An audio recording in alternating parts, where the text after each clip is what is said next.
Cormac, we're ready when you are. Thank you, Dr. Bolton. According to policy 903, we have no public comments being issued at this point, so we'll move forward. We're here tonight to hear a presentation by Site Logic. So, ladies and gentlemen, you're up front and on the stage. I want to state for the record that Mrs. Vance Clemens is attending by phone this evening. Oh, She is hello. on- Great. Okay. Thank you. Yes, thank you for that introduction. Appreciate it. My name's Melissa Polstock, here with SiteLogic. Also here with Andy Cesary, Project Executive for SiteLogic for Penridge, and Bruce Bechtel with Schrader Group Architects. Missing tonight is Carolyn DuBois, who usually joins us from K&W Engineers, but she could not attend tonight. So we can start with our agenda, just a high-level overview. We'll be discussing 2023 projects that we've been discussing for the past few months, looking at that operations, maintenance, shed, garage, and salt storage facility. Also, phase 2 parking and paving at the high school campus, as well as the South Middle School kitchen. We'll also be discussing 2023 facility maintenance projects that have been prioritized since, I think, 2020. And then we'll have additional projects for prioritization. These are kind of those bigger scopes that we've been kicking around discussing for the last few years. Cooling in the elementary schools, LED lighting, and South Middle School auditorium renovation addition project. And then we'll get into financial analysis. A few items we like to just touch on before we're going to dive into that is some upcoming board approvals. As a part of your packet, what you'll see is a credit to the district for transportation to alternate facility while the tennis courts have been under construction. So that is included for your review, and it's a credit to the district in the amount of $4,593.09 to cover transportation to and from for those, I think it's high school boys tennis team. And this particular deduct change order is consistent with, I think we've been discussing at the previous 2 committee meetings. So it's something we're anticipating. It is, if you may recall, something that SiteLogic provided a guarantee that if the school district was unsuccessful in recovering these costs from Settle, your prime contractor, that SiteLogic would step in and cover the difference, and that's this deduct. Something to note that was just developed today, which we were able to capture, is next week Wednesday has been the date we've all been waiting for, right? It's the start of a construction for the surface application for the tennis courts. So Don't tell so many people. so temperatures are looking good both day and night for a period of time to start next Wednesday. Just a reminder, it's not just the temperature, it's also the rain. Fingers crossed. But we're on the calendar. Can you remind us briefly, let's assume it starts Wednesday, what is it going to look like in terms of days and what gets accomplished, in terms of what will it look like and when will be finished? Sure, great question. There's 2 different outcomes. If there happens to be, say, some weather that prohibits the second half, so it's usually a 4 or 5 day initial, we want to get. If we have to break away for weather, then it's a subsequent another 4 or 5 days. And that's in that 10 to 14 calendar day, so just say roughly 2 weeks. If everything goes well and weather cooperates, it could be as little as the beginning part of the following week to middle of the following week to the end of the following week. So we're in that 8 to 14 day type of timetable, contingent upon weather. And they are completely finished at the end of that 8 to 14 days. Correct, with the Right. full warranty. Right. So Line striped, colored, people could stand on it and hit a tennis ball. correct. If the district opens them up. Well, we are organizing that our seniors who would have participated this year on both the men's and the women's tennis teams will gather the day we know, so we haven't given a date yet, so when we're sure, they will be the first ones to hit tennis balls on the tennis courts. And so there will be something right after school, we will bring the seniors out, we will line them up, we will count down by 3 and let them swing, so at least they get to hit on the tennis courts first. We're sad that they weren't able to participate in their senior year on them, but for them to be able to christen the accounts. So that's why I'm trying to get a sense of it. They will be ready to go. Perfect. And around the tennis courts, we'll be continuing some activities that are on the punch list that we've been intentionally holding off. For instance, that final seeding you don't want the grass seed then getting trapped by the tennis court surfacing, so they're holding off until they finish that. So around the tennis courts might be continuing for another week or two after that. And we'll be continuing to monitor that with Kelly's office until the completion of that punch list work, or actually contractual punch list work with civil engineering, or civil estimating.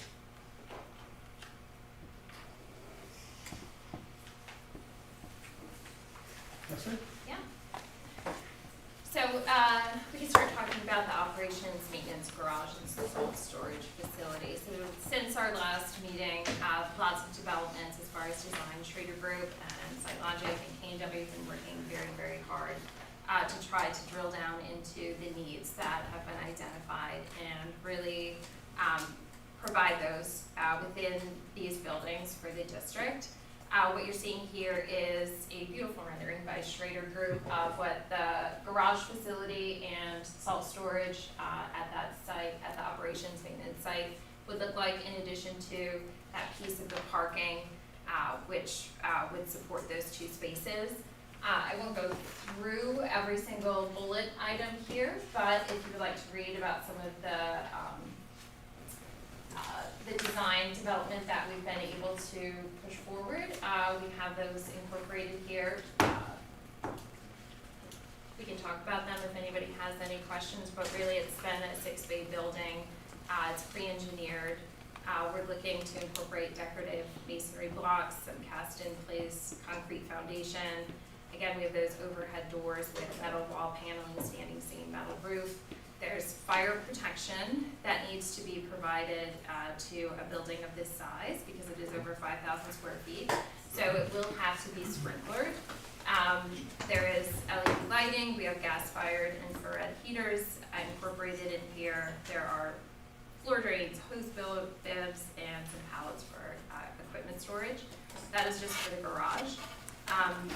Bruce or Andy, did you want to add anything to what we're talking about? Yeah, as Bruce was about to elaborate on some other items and features, generally, since we last met, since the last committee meeting, design-wise, there hasn't been any significant changes. We've just been refining the existing plan that we had already previously communicated out.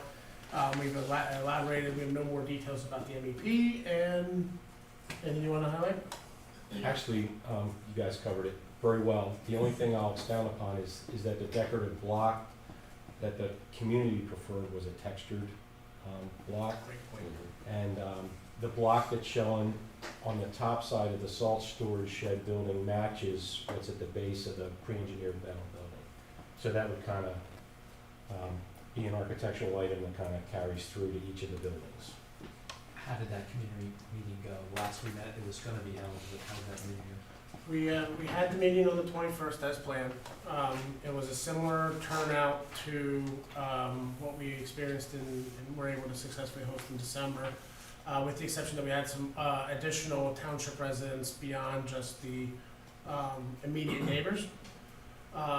There's still a consistent concern about sightlines to the pond. The consistent concern about the wells. Of the 5 properties that are immediately off of Blooming Glen, they're on their own wells systems. There's concern about what can that be done to ensure their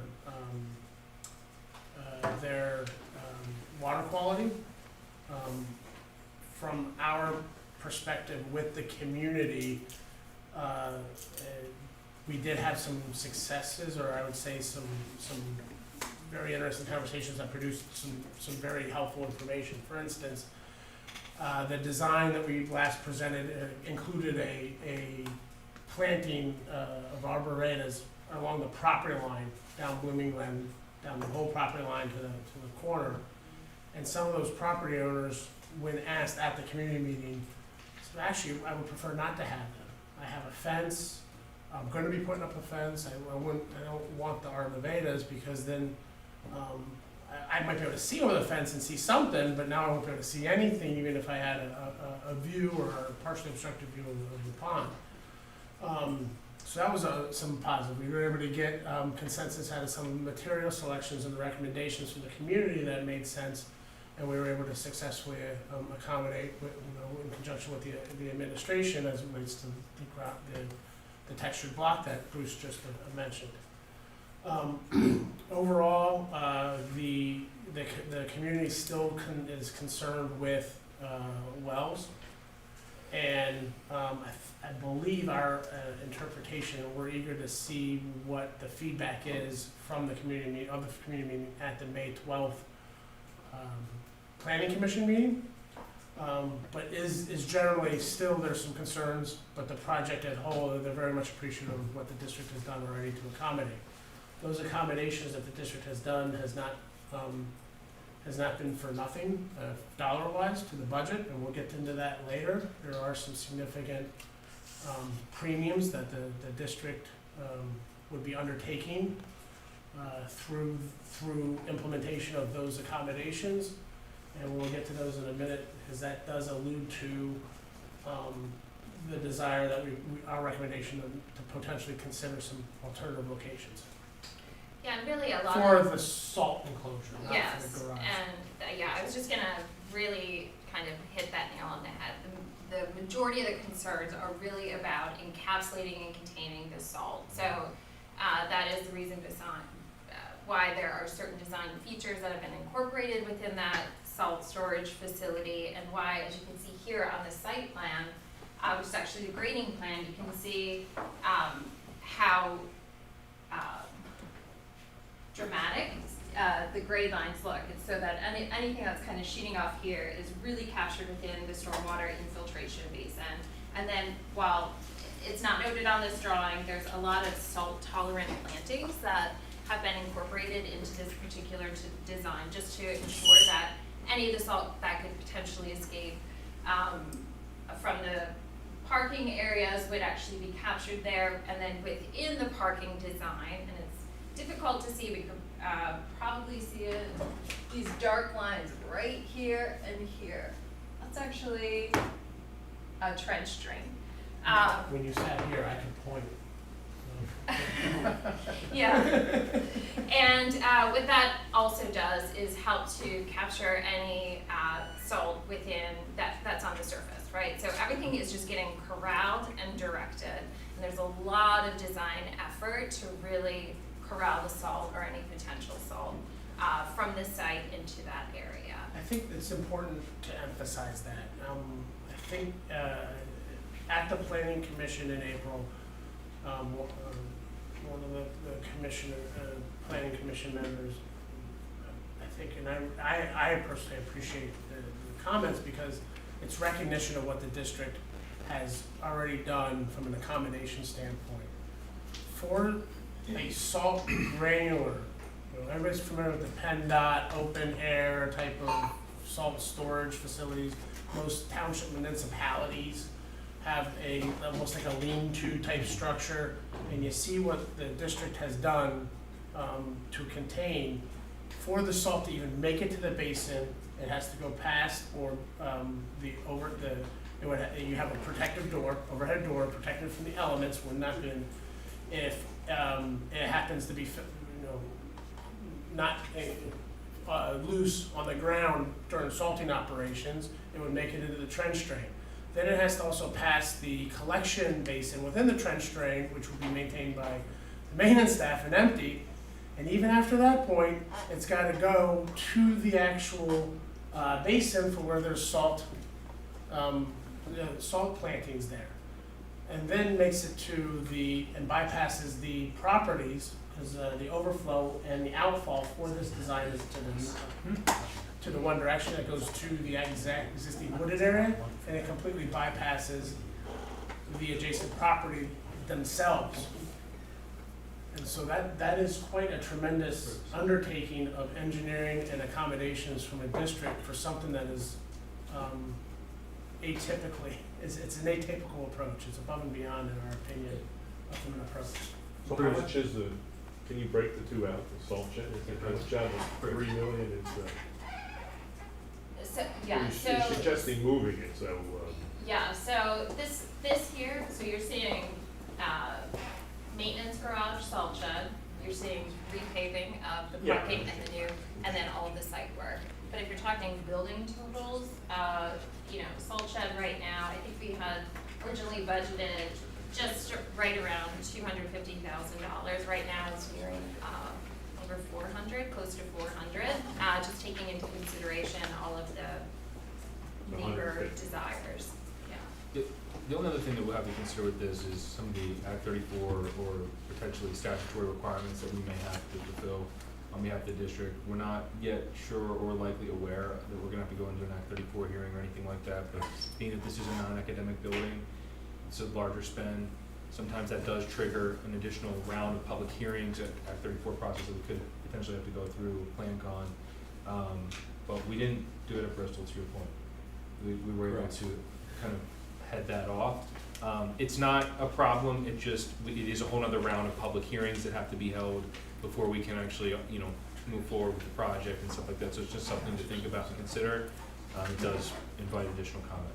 And there's also the consideration of an alternative site, which I think we're gonna get to next. Yeah. In terms of another option to consider that might be the best of both worlds. Right, so, that ultimately led us to explore that type of route, which is what is a potential site somewhere else. And I know Kelly and Andy and Bruce and Carolyn all have worked very hard in the last week to really identify a potential location. Right, so this particular location was considered early on in the process, many months ago, if not almost a year ago. And there were some logistical concerns that have changed since then and now. There's a financial component that makes this site more, I guess, attractive or advantageous, because of some of the cost premiums that we would be negating by potentially switching locations to this what we've been calling the alternative location. Kelly can elaborate on any of the operational advantages, but from our perspective, we wouldn't be avoiding all of the cost premiums associated across the street, because some are, for instance, the basin is still gonna pick up the water runoff that sheets off of the asphalt. We'll be able to reduce the size, but we're not gonna be able to reduce the size to exactly bare minimum because of that earlier accommodation and the desire from the district to continue to address that concern, even if the salt shed enclosure was not at that particular project site. Other advantages to this is that there's a community benefits to that from alarms, backup alarms, salt operations, and it's also consistent with other support services at this particular location. In the option A, there's about, just to preface everything, there's about a 4 foot grade elevation change between the top of these graphic snippets and the parking lot that you see, the existing parking lot now is about 4 feet in elevation change. Where It's is quite it? steep. This is to the right of the bus garage, so if Fifth Street's down on these graphics, and you're looking up the hill. There's a good orientation in the packet.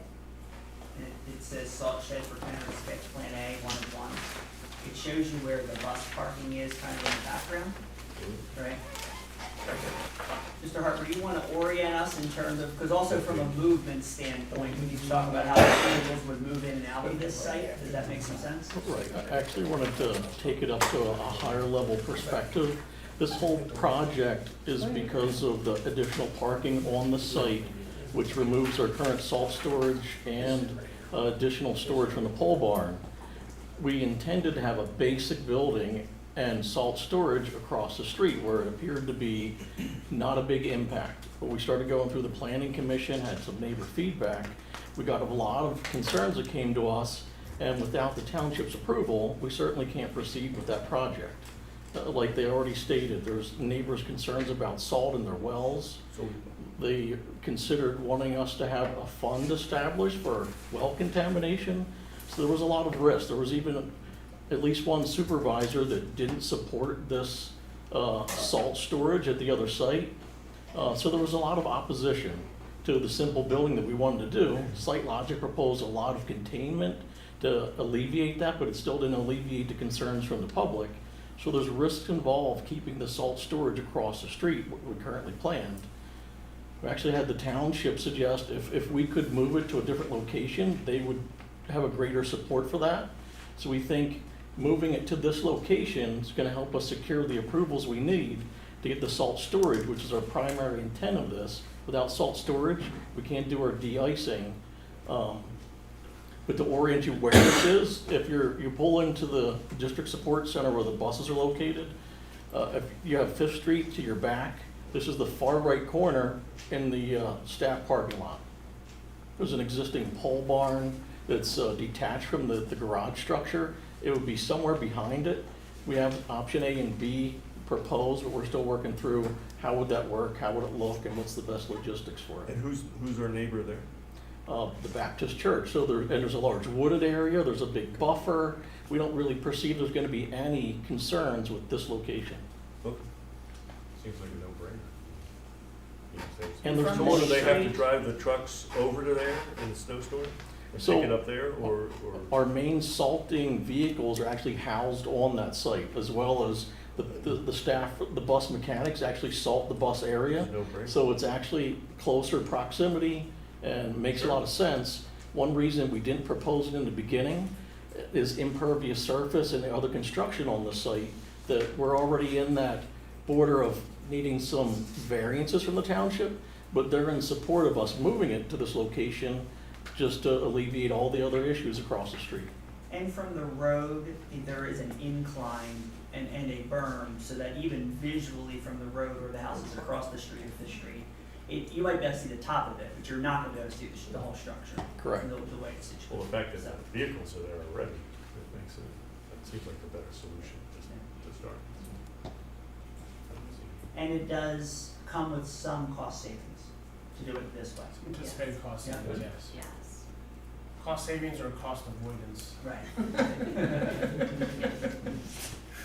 Yes, and so what you're seeing, that $170,000 at the bottom of your screen here on the right, that's just what we've kind of been able to pull together so far at a very high level. We know that number will most likely go up as we start to refine the design a little bit. And it's likely to avoid the issue you talked about. Right. Yes. So in general, we're looking for some direction or confirmation rather, from the committee to pursue this alternative location, and engage those conversations with East Rock Hill Township. As Kelly had noted earlier, there's some conversations, we're gonna need the cooperation from the township on some variances and some cooperation with some other jurisdictional requirements, in order to make this a success. Option B is a little bit bigger shed, is that the difference in? What do you know? There- One of the Yeah. one of the cost savings or cost avoidance is actually reducing or going back to the original size. You may recall that between February and April, the shed got 5 feet longer in order to enclose not only the overhead door, but enclose a skid steer, because it will have salt material on it. Here, we no longer believe we need to have the overhead door, and we don't need to keep the skid steer there because it's already in the existing pole barn right there in the foreground of the photo there. And the two options that you're seeing are just kind of how it was situated on the site and how it would be accessed. So, option A is showing kind of like a down and around access to the building, whereas option B is just kind of, they're able to pull in, right on the paved area that we've kind of marked right there, And so. to remind the committee, after the completion of the project that's about to begin, that parking lot immediately in front of either option A or in the bottom of those snippets would be bus driver parking. The buses that are there today will be located behind the bus facility. I think the photo paints a good picture of really what we're envisioning is this almost a drive-through type salt loading operation where you'd be coming from the rear, between the two buildings, loading up with salt and proceeding into the front lot to go where you need to distribute the salt. So the flow works pretty good with this design. If you make the grade works, that's certainly our, kind of what the vision is. Any more? Well, it sounds like that would have been the solution to start with, right? I mean, Yeah. especially since the equipment there. you have to look at Looks good to me. it. Yeah. Great. As long as it's happy. It looks good. This is just a milestone schedule that we've been carrying for approvals for the garage and salt storage facility. We're still carrying it, we kind of updated our little orange arrow indicators on where we are in that timeline. Is there any dates you would like to highlight, Andy? Everything from today on, because we'll probably change if we're heading towards the alternative location. So over the, next week is the planning commission meeting. And so we're hoping to have a better feel for time frame of what those potential impacts would be and be able to present those revised dates in the next committee meeting.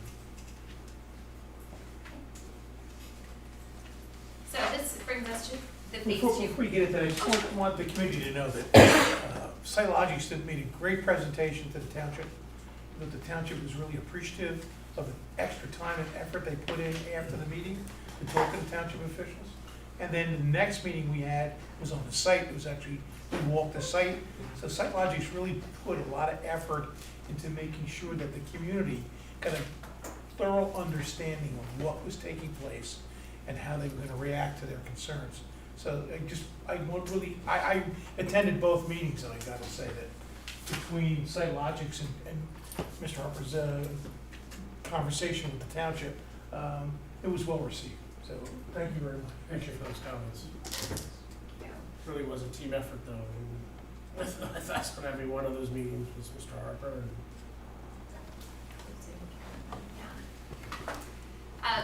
Phase two paving of the high school, included within your board packet is actually a foldout. This is kind of the overall campus plan that we've been viewing in bits and pieces and discussing, but now you have it here in total. What we're highlighting in the presentation is what has been slated and prioritized for 2023, So really identifying areas 1 and 2 for which are the traveling student, faculty, parking, and curb and sidewalk restoration.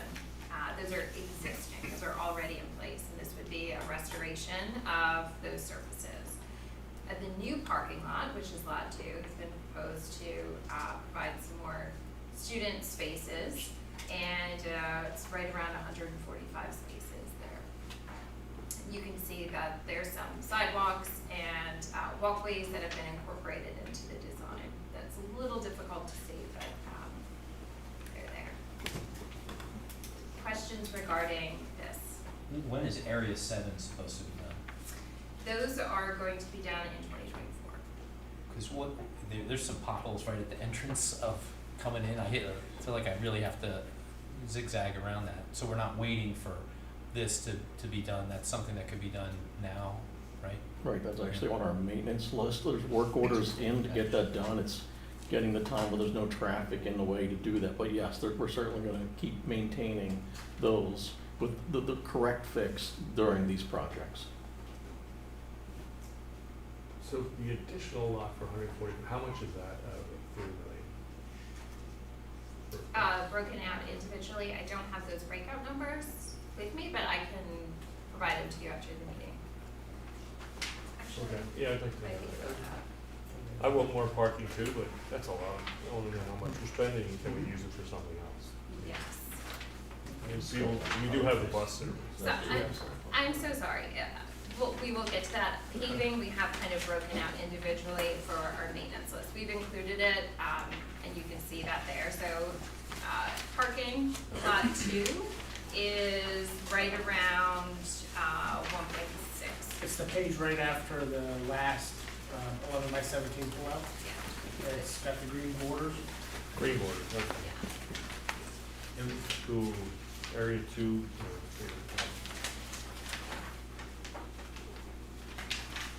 Which one is it on the green? So, kind of the third group down, it says paving. Paving, yeah. Yeah, to the right, it's broken out in 2 because it was a discussion of do we need one component of this or both pieces to it, and just the amount of additional new student spaces that were needed. It was determined that both upper and lower of lot 2 were admitted. So it says Area 2 pavement restoration at travel lanes and student, that's not, which one? The third and Is it- fourth. Yeah, the third and Parking fourth one, lot it says 2 parking lower. lot 2 lower, Oh, parking so lot 2 1.6. upper. Okay. And I'll just say, as far as timing, we do have to keep our eyes on the, the ball as far as the economic conditions. There's a lot of exposure to the petroleum markets with this type of work. We fared okay, in January, February, with where we were at with the bid work for this summer. But going into next summer and where that work and the cost inflation for this type of work is right now, the needle has definitely moved in the last 2.5 months. So that's something that we do need to think about as far as responsible budget planning. So I have guys just push the numbers a little bit for everybody to give about a 10% plus or minus. That's why you're seeing some of the bigger ranges on these numbers now, just because we do have a lot of exposure to the current CPI, which is like 8% with this type of work.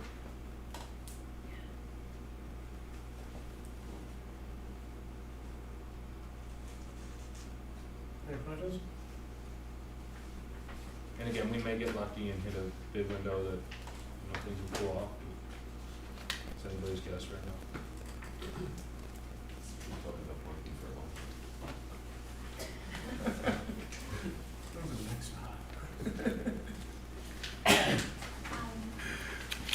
The next project for consideration that we've been discussing is the South Middle School kitchen. This has been prioritized for 2023 based on the existing condition, which you can see photographs here. Our last meeting, we were giving a progress update of, we were reviewing structural conditions in order to finalize kitchen equipment layout and serving line layout. So then we could ultimately begin and finalize the mechanical and electrical design and provide an estimate for the kitchen. What we have here, and you also have an image within your board packet, is an updated plan. And one thing to clarify before I let Bruce kind of dive into the details of this is we initially were planning for a kitchen equipment replacement. That was kind of the initial budget. We knew that the equipment was starting to become obsolete, difficult to maintain. And we were just looking at a simple equipment placement, but kind of digging in and going 1 or 2 levels deeper, realized that there was a lot more that was needed to really start to create efficiencies in this space. There was other things that needed attention. So what you're seeing now is not just a kitchen equipment update, but a renovation, not just to the kitchen, serving line, but also to the support spaces, so that this actually does function properly as a kitchen for a middle school. And Bruce, if you have details that you'd like to highlight and add. Yeah, sure. We went through last time what walls are gonna be new and what walls are gonna be coming out. This plan is actually still in the process of being refined. Based on our structural survey, there's some things happening actually right in here, right behind the standard fare, and in that area to make sure that we have proper circulation and room to get things from receiving back to what is the freezer and the refrigerator. So I spoke with Ken Kistler today. We are refining this plan. The other big thing, since the last time we spoke, is really the cashiering stations, the point of sales down there that's in part of the red box, and the survey, that area, the existing wall to remain, and how we're gonna open that up. I was out there on Friday afternoon, I got all that information. But the point of sales locations were discussed. We're not going to have those knee walls that project out into the cafeteria space, which is below the kitchen. We're gonna have flexible and movable point of sales. So we work on a strategic location for recessed power blocks in the floor. We'll take advantage of the wireless access points that you have out there now and be able to move that cashiering station inboard and close a gate down, rather than kind of shift that critical space between the grab and go and the a la carte and the standard fare. We really took a close look at that. We're tight. We want to maintain as much of that circulation inboard of those stations as we can. And we really can't have a permanent point of sales location at that location because it kind of compromises, I guess, what we're doing at the cafeteria, to keep that as flexible as possible. And was communicated to us from Kelly and the principal there. So there's a few things that are gonna be changing up in this location, and that will be flexible. You'll see probably an updated plan on what's coming out and what's going in as far as permanent walls next time, as that gets finalized. But we're moving forward at this point. I think we have all the information we need, and I guess our overall plan is really to have this nailed down by fall, so we can get into some food service equipment pricing for you folks. It's a summer 2023 project.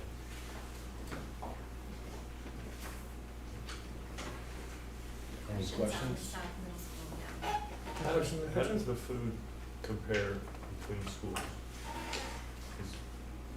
Is South need this to be on par with everybody, or? Well, it's not the food, but the Well, I space know, but- itself. Yeah. Yeah, the space is clearly different at South than it is at Central and Yeah. North. And this will actually, maybe even make it the focal point of the three middle schools. Sounds right. But from a size standpoint, in terms of the kitchen space, it then brings it up to par. With good. That probably hasn't changed since I went there. Yeah. Oh, I'm sure it needs it. I agree with that. Is the kitchen original to develop? The space, the footprint, yes. And just to another step further, there's been a lot of coordination with our Director of Nutritional Services. We're all on the same page, the flow, the different appliances, how the function is. So there's a lot of internal coordination and with Site Logic to get to this plan. Even the knee walls that Bruce was describing, the current use of the space, they use it for a wrestling space, so they use every square foot of this. And considering future projects, the flow of kids through that space, we've done a lot of thought to make sure whatever we do here doesn't impact any future projects as well. Yeah. Bit of a Yeah. modified food court type design. That Yeah. makes sense. Yeah, and it can be a standalone project, this building, so. Okay, this brings us to what is in your packets, is kind of that green list that we're just referring to. We've just consolidated it here for presentation purposes. So you're looking at the building maintenance projects, categorized on screen by facility and scope. And what you're looking at, Central Middle School really is just finishes replacement. Primarily, we were discussing replacing carpeting in some spaces there. We also had some site considerations that were prioritized at one point, looking at the parent drop-off areas and a canopy at the main office and front auditorium. At Guth Elementary School, there was exterior aluminum doors from 1988 edition that were kind of showing some signs of wear, looking at maybe replacing those. At the high school, there's flooring issues with some of the tile and the installation of the tile. And what we're seeing is that there was no expansion joint that was cut in the installation. So we're seeing some shifting, some unevenness. I think there's actually metal plates that have been installed to ensure stability and prevent some tripping hazards. And this is in 2 locations in the high school. So just looking to remediate any of that. We have a couple other items on here that are not yet estimated, but are kind of a part of the topics of our conversation. We're looking at renovating, small renovations to the training room, so the trainer for the athletes, excuse me, the name escapes me right now, but where you go and get taped up and you take your ice baths. Looking at kind of reconfiguring some of those spaces for a little bit more efficiency, as well as within the choral room, there is a storage area that maybe could also use some reconfiguring to fit it out for instrument storage. Moving on to North Middle School, a lot of the work that was identified here has to do with that building envelope and masonry restoration or brick repointing. Just addressing the exterior of the building, and any of the things that we saw there that might allow water infiltration or could potentially become a bit larger issue. Same thing at South Middle School, but here, this is a very, very historic building, and we are able to recognize that we could do some facility maintenance projects here, but maybe we also want to take a step back and consider South Middle School in a different type of context, because maybe there could be a bigger project, and we'll get to that eventually. West Rock Hill Elementary School, small loading dock repair here, and looking at repairing the steps and the handrail. At the Operations and Maintenance Building, there are some exterior doors that look like they've seen better days, and we're suggesting maybe to replace those as well. At the District Support Center, where we're just discussing the salt storage facility, there's some exterior building envelope work that was identified that was prioritized for this year. So down totaling everything here, we've grouped that, and you can see the number there is 1.8 to about 1.9, so just under $2 million for all of the work that you're seeing. And the details that you're able to view in your board packet on this page, we've broken out for you in detail, and we started to group them for you. At the very top are kind of those three main projects that we started talking about, and then as you move down the page, you're getting into all of the projects that we just discussed here for the building maintenance.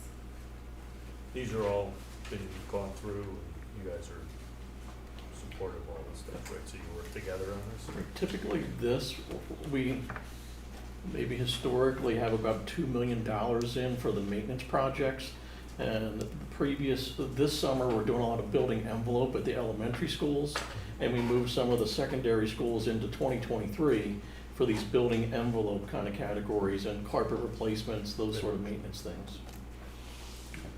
These are from the categorized colored sheets that we looked at last year, each summer's projects. That's that grouping there. So yes, they are the prioritized list that we Yeah. worked on. This I mean, you chart have is a to do really, maintenance, you gotta keep this place looking good, so. this chart is a good indication just in terms of the price escalation, Yeah. in terms of what that really has looked like, even beyond the inflation they anticipated, when you're doing estimates in 2020. This gives us a sense in terms of what has changed in terms of the cost of keeping the buildings. Yes, and in 2020, we did do our best to try to anticipate what could potentially happen in 2023. Now we're seeing that there's real world effects of that, and things are growing a little bit more rapidly than we'd like. So again, this is the list that you're used to. We've just kind of repackaged it for a little bit more organization for your reference within there. But we've also identified that the design and scope requirements on certain projects, like the kitchen, like the salt storage, like the garage, have kind of grown. And so those individual impacts those individual projects are also impacting the budgets that were originally identified. Melissa, Yes. thank you for this Yes. spreadsheet. That's very well done. Thank you. Appreciate Yes, so you also will have it for 2024 and 2025, and I'll follow up with Kelly this week to complete that. So we're hoping that what you've seen here so far is, will help encourage your discussion as we start talking about kind of these bigger, larger projects.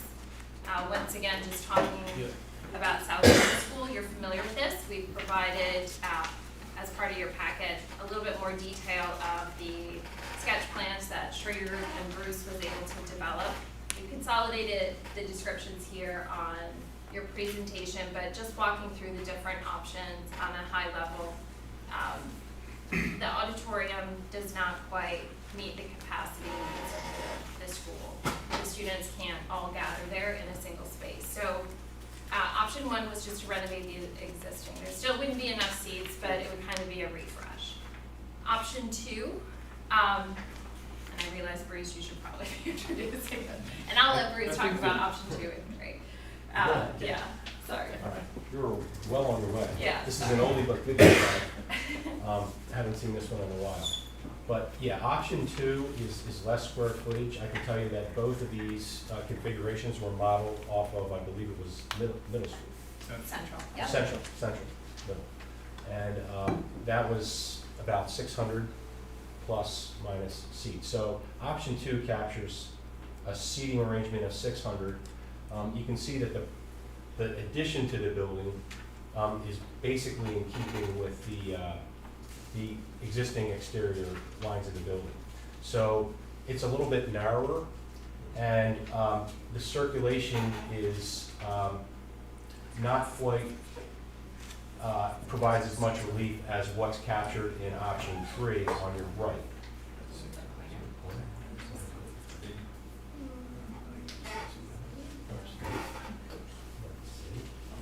Sorry.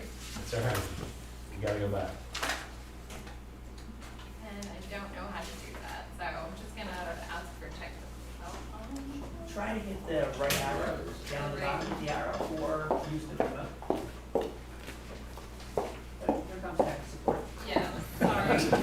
I was thinking there's we were hoping there was a laser So pointer again, the right three into dots, the right? room, but there is not. 3 dots. Three dots. Oh, yeah. Thank you. There you go. Yeah. Yeah, the laser doesn't work because of the TV. All right, well, lessons learned. My apologies. Yes. So option 3, you can see it has actually internal ramps up to the stage, and the width is increased. So there's more area relief, and it also captures a back of house for costume stores. There's IDF back there. There's additional bathrooms. That So, helps? yeah, that does. All that is part of option number 3. So you have just a better circulation internally to the auditorium area and that back of house, and some additional circulation to get the back of house. That's all part of the increased square footage, which captures, that's the $7.5 million option. So you go from 18,523 square feet as part of option 3. The lesser square footage option, option 2, is at 14,000 square feet. Both options do incorporate new gang bathrooms, which are kind of nestled right behind Yeah, that's true, the too. gym. Yes. Yep. So, if needed, the building could be kind of shut down to just utilize it for performance space, or if there's something occurring within the cafeteria, group activities, there's now public restrooms that can support any activities there. Right, and the area that's hatched obviously is the existing cafeteria, and what we just spoke to was the existing kitchen to be renovated as part of some 2022. Oh, that's the shaded area. Correct. Yep. That's it. Yeah, the top, yep. Just so we're all oriented. One thing to consider is that these costs that you're viewing are inclusive, especially for option 2 and 3. They do not address the existing auditorium. Correct. Okay, so that's something to think about. And the other, what that leads us to then is also looking at those other maintenance scopes that we discussed in conversations previously. We've noted that there's a lot of need at South Middle School. So as we start to kind of touch and look at and consider these spaces and how they're used, there's opportunity there to really create something that could be special at that school. So the existing space, what would you do with that? We'd have to make that decision. So that could And be that's used for what we're something talking else, about. but Certainly it's not, could yeah, okay. So Yes, sir. this is an addition, not a Correct. demolition. Correct. The existing building, these columns, these little circles right there and there, that is the last part. This is actually an alcove. So this is all new. This is your exterior wall right Okay. here. I didn't touch the screen and it moved. I didn't touch it. But this wall essentially, and then it jets back here is all, that's your Yeah. existing end of the building. Dr. Bolton, how many students are at South? About 450. The whole point is to be able to create a space where every student could gather for an event. And every other middle school has that. Correct. So- Central and North have that. They have about 600 students and they have 650 seats or whatever in the auditorium. So I it's- would only question the need for option 3 versus option 2, because it's $1 million. Yeah, that's more of a performing arts center type layout. I mean, No, yeah, given that you have so many other performing spaces, I don't know that that's necessary. And just to remind the board where we are with these 3 items, because we're gonna see that what we've been calling the big ticket items, is that when we prioritized the summers and we looked at capital and we looked at the financial plan, that was developed to show that where the funds could cover the prioritized items, as well as the paving and some of those other projects that we've already talked about in the building. There is not currently money allocated here in terms of when this could happen. We need the board's direction in terms of prioritizing the big ticket items that we're now going to talk about. And then what we need to do with the escalation of prices is now go back to the capital fund and bring that to the committee next month and say, okay, based on your priorities and based on the new funding structure, here's the available money, here's when we could do this, right? So what is summer of '24 now, what is summer of '25, what is summer of '26? As you look at the debt drop off, but we look at new prices, right, things are more expensive in '23 and '24, so there's now less money for '25, and then these projects for '25, '26, you know, and so now the question is where do they get pushed to in terms of the funds? But we need help prioritizing what we call the big ticket items that are not currently in the capital plan, okay? And this is the first of that. This is the first one. This is the first one to consider, yes. Everything else that we've talked about is already in the capital plan that we've seen in terms of the next summers. And if I could, just for pricing and purposes of budgeting and decision making, we have proposed to review and revise pricing pretty much every quarter at this point, so I'd like to come back in August, just making sure that we're reviewing and revising estimates, and then probably again in either December or January, hoping that perhaps there will be some economic relief maybe moving into the winter. So I do think we need to just continue to look at the estimates, continue to update our pricing numbers up or down, good or bad depending where we're at. We're running 8% right now. Our tool annually inflated them at 3%, so we had to bump that a little bit tonight. And we're giving ranges, but I think we'll come back and just revise pricing on everything in August at the board meeting if we could, and then again in December. Most of this work is gonna go to the public bid market, as you know, so it's a little bit of a guessing game with what we're playing as far as public bid participation and where we're at more regionally. But 2 more revisions will happen if you guys are okay with that. Makes sense. Okay, we've been discussing also LED lighting district-wide. So what you're seeing here is broken out by school with the option to provide dimming within the classroom spaces, but the total for the lighting of the interior is at the top there. So it's the $3 million number. And then an add of $215,000 if you'd like to include lighting. At the bottom, we've also included exterior lighting at North Middle School parking lot and at the high school parking lot. And these are the types of projects that are, I don't wanna say easy, Yeah. but can be considered to be done in pieces. Yeah, correct. Right, so we've talked about, if you look at it and you say, all right, well, you feel like you have another $500,000 to allocate to capital, you could do a couple of these. You'd have to think about what order, what makes sense, and where they are, and we need some advice. But So- that's why to show them by school makes some sense, because it may not be done as a package. You might choose to do, whatever, fill in the blank, Yes. 3 of them. And also execution is pretty simple. We can This do is these something that we on- can do year-round at night with very minimal disturbance to the teaching environments, learning environments. What is the savings as far as electric cost is from this to? Well, yeah, so We have, there's, there's a significant, Yeah. we need to get that to you. We Okay. had an original savings estimate on this. I think the simple payback was like between 10 and 12 years on district-wide. But we should revise that savings, Gary. The cost coming down to an LED? Yeah, I mean, it was. I mean, as far as manufacturing costs right now, everything is kind of up. But yeah, they're far less than they were. The savings might be greater now though, because again, with cost escalation, utility rates are escalating. So that's why I want to revise the cost estimate, Yeah. the savings No, I think estimate. that's a key part of this Yeah. discussion. And to Dr. Bolton's point, when the committee is, I feel from timing or desire to phase this or that, there are other measures that can help mitigate, or at least put the district in a great position with purchasing power. there are things where we could purchase everything, Yeah, but install it over an extended period of time. You know, South Middle School is a great candidate for that, where you purchase the material of the equipment. When that market softens or becomes ripe, and it's usually in the fall before everything gets booked up for fall and summer, and then actually install it at the committee's desire to have a. We can even store it in a salt shed.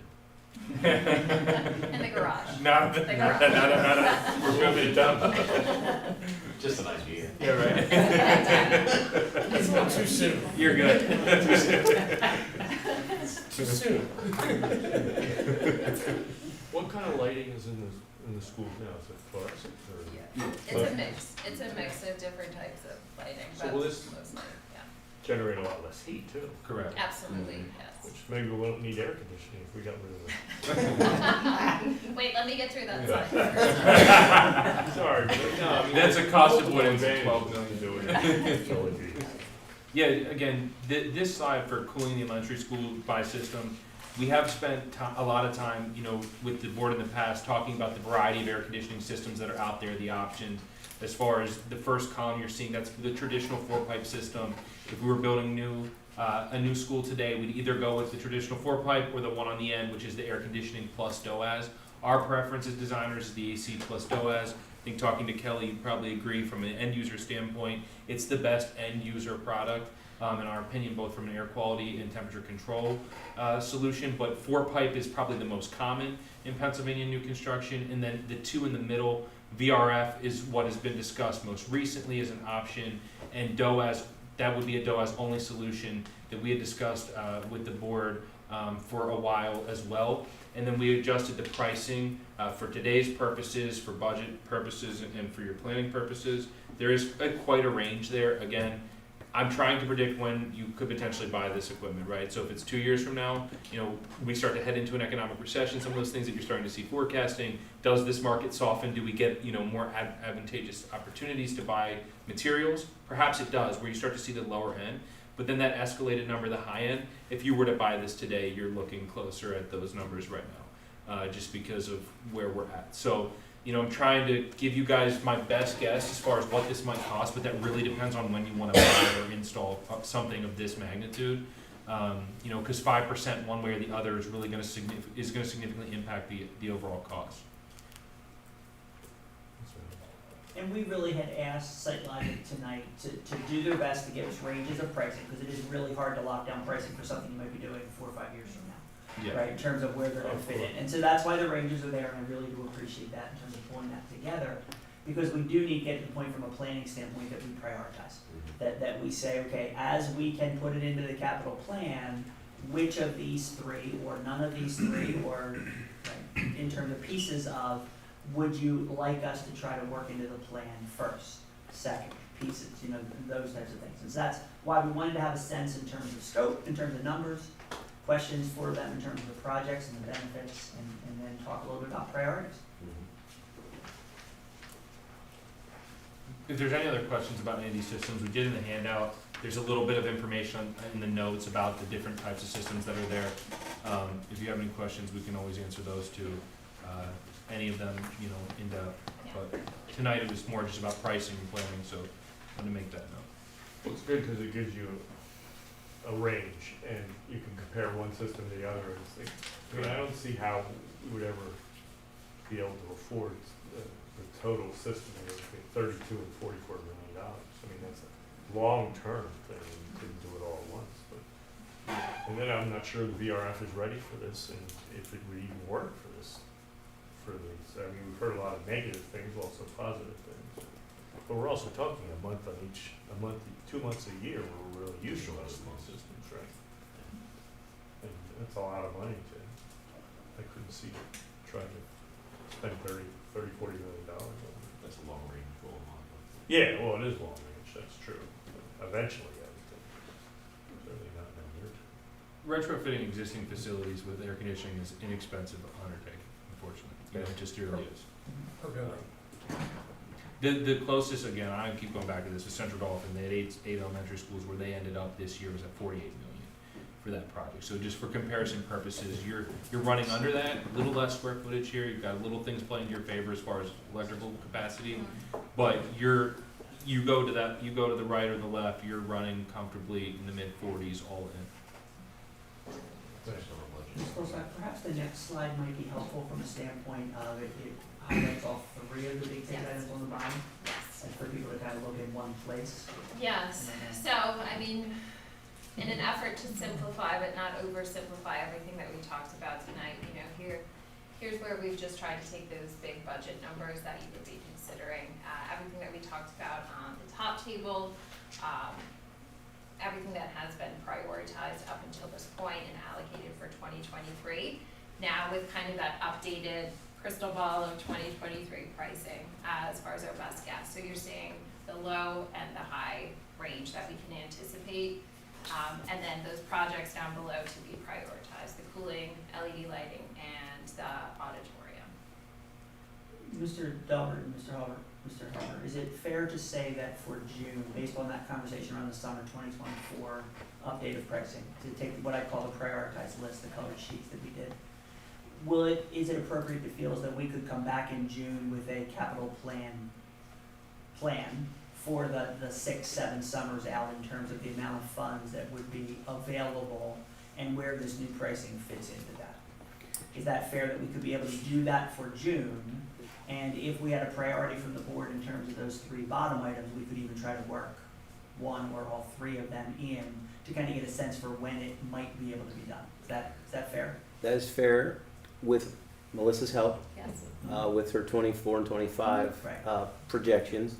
And then we have those numbers that she's given us tonight, and we can put that together, yes. Great. Okay. Yeah, and I know Kelly and I, even in kind of discussing this in a little bit more detail, there's maybe a few scopes from 2024 and 25, we could push and pull just to really help make a complete project, so you don't have to come back and revisit certain sites or buildings. That kind of seems to make sense. But that's also fair from your side in Yes. terms of being able to get that information in the next couple of weeks so we Yes. can put that plan together for June. Yeah. Great. There's a real priority on pre-construction right now, just as far as what is the bid timing, how are we packaging the bid event, you know, when are we going forward, and there's a lot to consider, you know, even interest rates as far as how they're moving right now, they're gonna move again in May. There's just, timing is really critical, so we just kinda have to keep working together to make sure that we're going out at the best time, we have the right strategy. Everything on there too in the top, I'll just add for 23, outside of the maintenance scopes, are gonna be public bid projects too, so we're gonna have to make sure that we hit the right bid windows locally. Just kind of paying attention to where the contractors are, who else is building, because those things are gonna make a big difference on bid day right now. Far more significant than ever before, and we're seeing it, you know, I've had a couple scary bid moments recently out here with 2 other school districts, so we've gotta really pay attention to where the bid market is when we go out. Yeah. You may recall with the site work package, the garage maintenance enclosure, the salt shed probably broken out at this point. So those are all things that we've been talking for the last several months, last several committee meetings as August bid events. And we talked about having 2 potential start dates. We talked about having bid documents prepared in a way to help come up with contingency A, contingency B of start dates or whatnot, and that's to what Garrett's talking about. Those are the type of measures, for instance, particularly on site work, if the bid results from, say, August, they were successful and we had all the ducks lined up for an August bid event, you know, there's not an obligation from the board and committee to accept those bid results, and you still have time to do another bid event before presumably starting the following day. There might be a little bit more complex bid strategies, that's all I'm getting at, and I just ask for patience and understanding. If Right. we do push some of these things, there's a reason for that, because we are starting to see pressures push budgets more significantly than I've ever seen. So, you know, we just wanna make very mindful of when we go out, why we're going out, and what kind of strategies we have to kind of recover if we don't like the results we got, and then kind of setting a threshold on pricing too for each individual bid event. What is that number for which we would go to a plan B? Yeah, that's a really good point. And just to reiterate, and we had it on our slide before this, we definitely want to just keep revisiting our estimates as frequently as possible as we move along through the design and refine those scopes of work. This is everything that we just talked about as far as a budget mitigation strategy, right? Andy's highlighted a lot of these things, and I think Garrett just wrapped it up for us. Yep. So, I don't want to belabor anyone's time, but it's here for reference if you need it. And that's actually the end of our presentation. If anybody has questions, we're happy to follow up and provide more detail, like with the energy savings. Could you go back 2 slides? 2? Yeah, 2. Absolutely. Just because I want to talk priorities, unless there are Yeah. questions specific to the projects, so. No, I think you're answering the question. And so to help us kind of forecast funding, the question is, we're gonna continue to prioritize the 2023, 2024 maintenance items. We're gonna get new pricing for that and fit that in the capital plan. The question is then, as we look at that capital plan and you look long-term, in terms of the debt drop-off, the projections in terms of how much money can we move to capital each year, right, from a budget standpoint. We need some direction from the board in terms of what do we try to plug in first? Is there a priority from those 3 items at the bottom? Do we wait on all of them? Do we try to fit all 3 of them in? We just need some direction so that we can bring you a plan in June, Well- so that we can kind of decide moving forward. Sounds good. Well, the only thing I would add is, I think the auditorium is probably, to me, the most important thing, because it's bringing everybody up to the same standard. And the other thing I would add is, I don't see how we would spend 1.6 million on adding 140 parking spots when we have things that we need to do for the kids. I mean, it's the convenience to have that parking, don't get me wrong, but that's a lot of money. And I would rather see it used to bring some of the other projects up quicker than the parking space. So you're talking about that second area. The second of lot, parking, yeah, all the other second lot, maintenance right. and, Yep, the and left-hand we side. have to do Yep. that, we gotta keep the lots good. Spots, did that get us closer to having all the light bulbs? With the spots across the front, which we call lot 1, which is being done this Yeah. summer. We're doing that. We have enough spots for all of the students who currently are looking to drive, based on our numbers right now. Why would we do the other one? Right, so that has a lot to do with flow, and for then when you talk about Flow. event parking, so. Flow is a different issue, but. Yeah, because the movement in terms of the front, when you put the more student parking you put here, that's the bus and Fifth Avenue Oh, that's exit flow. issue. I'm Yeah, talking that's- about the flow in the morning when you're trying to drop Well, a kid that would off help there. both of them in terms of if all of the students or the majority of the students were parking on that side of the building, that does separate a lot of parent and bus and kid parking. Well, And so it would create a lot more flexibility in terms of ins and outs, where if you don't have buses and cars crossing, it'd be a really Well, I good thing. understand, Right, so, but the ridge coming down there is a dangerous Yeah. thing. yeah. Traffic backs up to the, and I don't think that's gonna solve that, they're still all gonna go in the entrance. For sure. You only have two points of egress and ingress, I mean, that's it, I mean, you That's can't what you're change limited that. to. Yeah, I know that's something, but I just think that's probably spending money. Are there other thoughts on the priorities as well as the parking Mr. Wers talked about, right? Because one of the areas that the lot 2 has been prioritized in 2024, and he's suggesting, I'm sorry, 2023. He's suggesting that we consider pulling that out, right, to be able to reallocate to other items. It's really a third of the cost of the south. Well, oh, yeah, it's not gonna make up that, I understand that. It's gonna help get it done, which I think is much more important than the parking lot. If I Especially can, the new one, we're putting one in already, right, up here, but it's. Right. let me add a comment to this slide. So the direction that we were given by the committee was for the next 3 years, this 2023 was a $6 million year. If you look at our new totals, we're up to 10. So we're gonna have to reshuffle some of these projects Melissa kind of alluded to. The options are reshuffle them, push them further out, or is there a consideration to reallocate more money for 2023? That's something that the committee would need to think about. Sure. Because it is $4 million over our original plan. And that'll be our hard work to try to bring you a recommendation in June. Yeah, To look at okay. available funds and kind of say, here's what could happen, and then start talking about those types of things in terms of moving it up, moving it back. I think, does Megan have to say anything on this? Because she's always talking about alternative funds. Any other She doesn't? I assume she is, phone number's still active. Ms. Baines Clemens, anything you'd like to add? I couldn't really hear what Ron was saying. What was he saying about prioritizing? I can hear that it's his voice, but I can't hear what words he's actually using. he was suggesting that he would prioritize of the three big ticket items, the South Auditorium. He also suggested that we consider taking parking lot 2, which is part of the 23 budget they talked about tonight, and perhaps backing that up and not doing that to save some money there from a high school parking standpoint and allocate those funds someplace else. And how much is that? 1.6. 1.6 million. Okay. It's just a I mean, start. the only thing I guess that I mean, I'm okay with either prioritizing, south or air conditioning. I think they're both big projects that need to be done, but, I guess my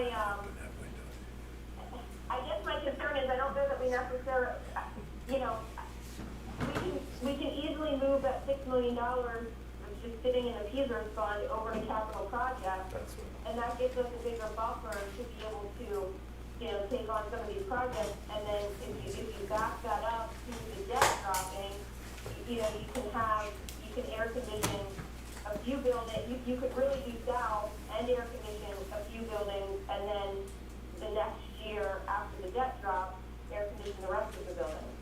And you would be able to do that with the funds that we have. So I guess that would be my suggestion.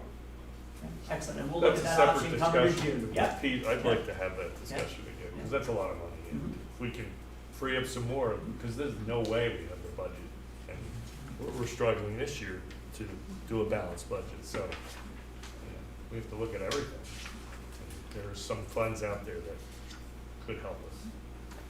Do other members have priority suggestions? Can you share with me what Ron just said, because I couldn't hear him? He said he wanted to have that PSERS conversation as part of the larger term budget going forward. Not this Okay, year. thanks. What? You said later. Not Yes, this year. no. Just clarifying this thing. I like the idea of prioritizing the auditorium.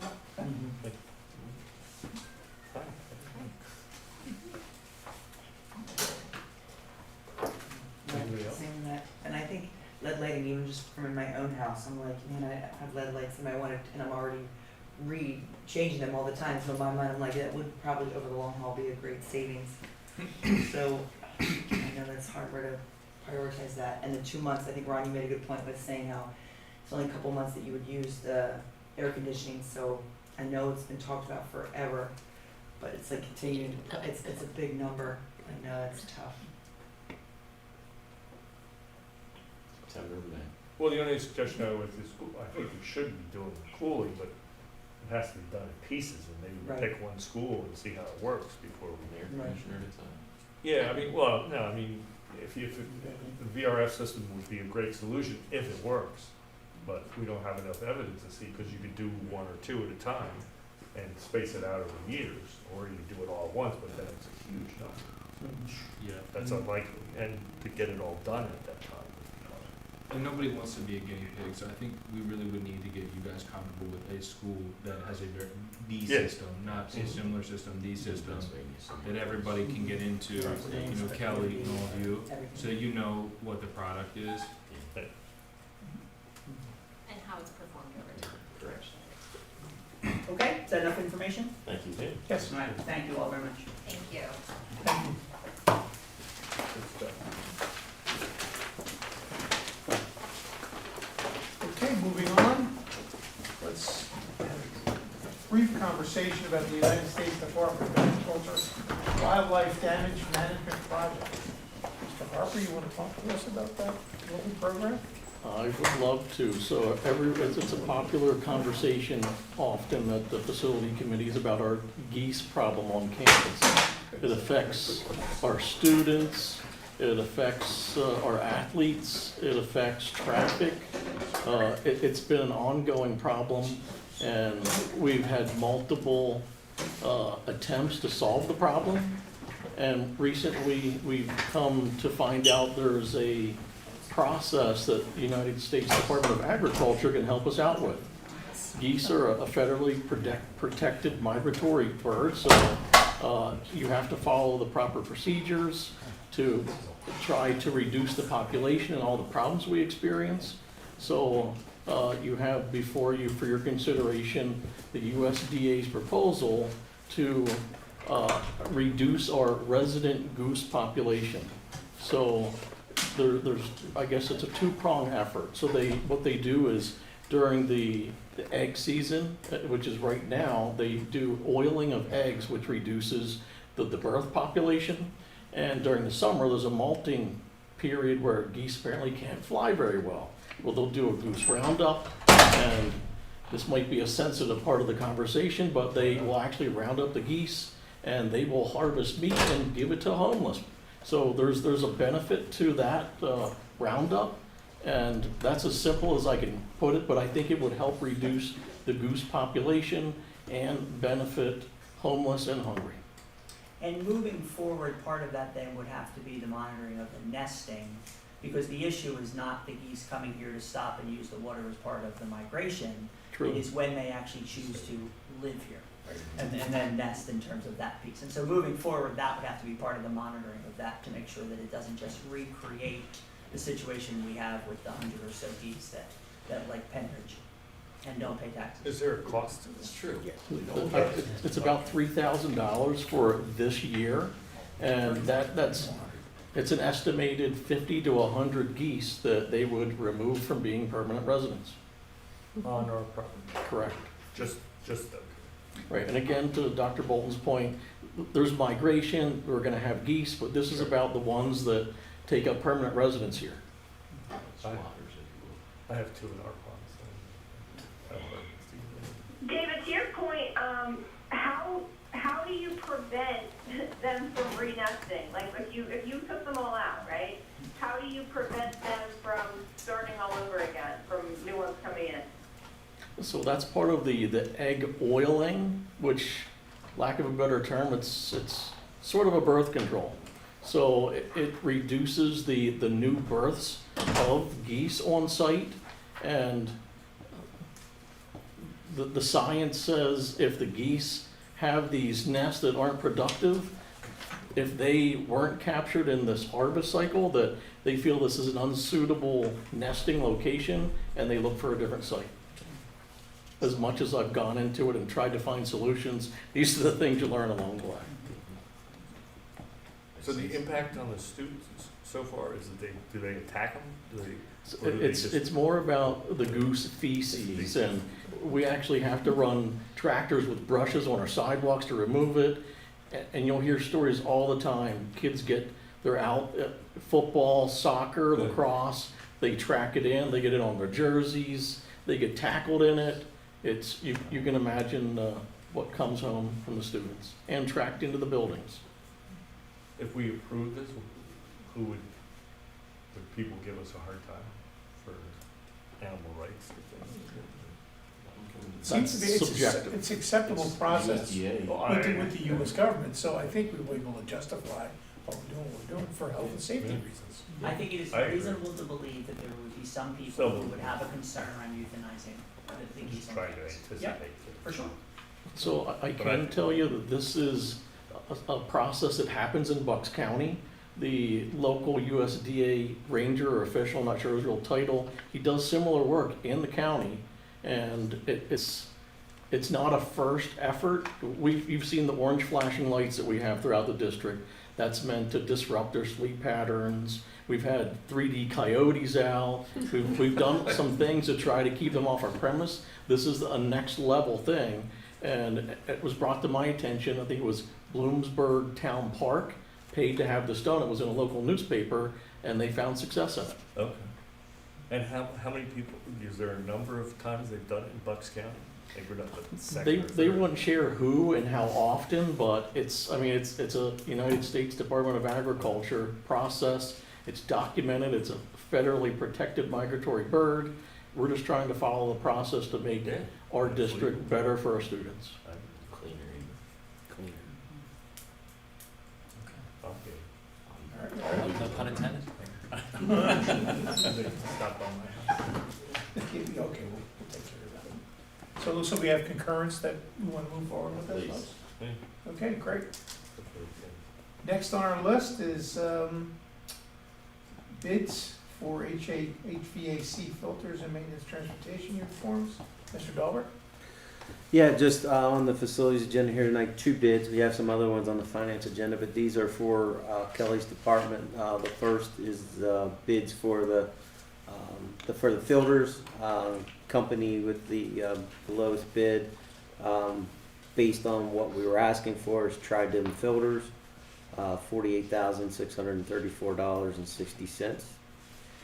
That's recommended by Kelly. And then the other one is our annual uniforms bid, and Clemens Uniforms was the lowest cost of $14,184.40. Any questions, folks? Straightforward. Okay, very good. Ms. Dauber, obsolete items? Just have a couple of obsoletes this month. The first is at the high school library, a couple of bookcases that are no longer needed. They're in good condition. We are attempting to find them other homes in the district before we let them go, but working on it. And the next one is also at the high school, 34 paper towel dispensers. We're no longer using this product in the schools, so we want to get rid of those dispensers. They're in good condition, so they'll go on units a bid. And the last one is from North Middle School, and it's an old microscope that is broken, and we're gonna dispose of that. Science going Okay, folks, everyone good with that? please. All right, excellent. Our next committee meeting will be on June 7th. All right. All right? With that, we'll move on to finance. Is there any public comment? I don't believe so, but I could be wrong. I didn't see any. Thank you, sir. I will now read the 903 policy. Moving right into transportation mechanic job description. Who's that? Is that it? Yeah. These are automotive mechanic? Hold on, sorry. Or is it? Yep. You guys want to come up? All right.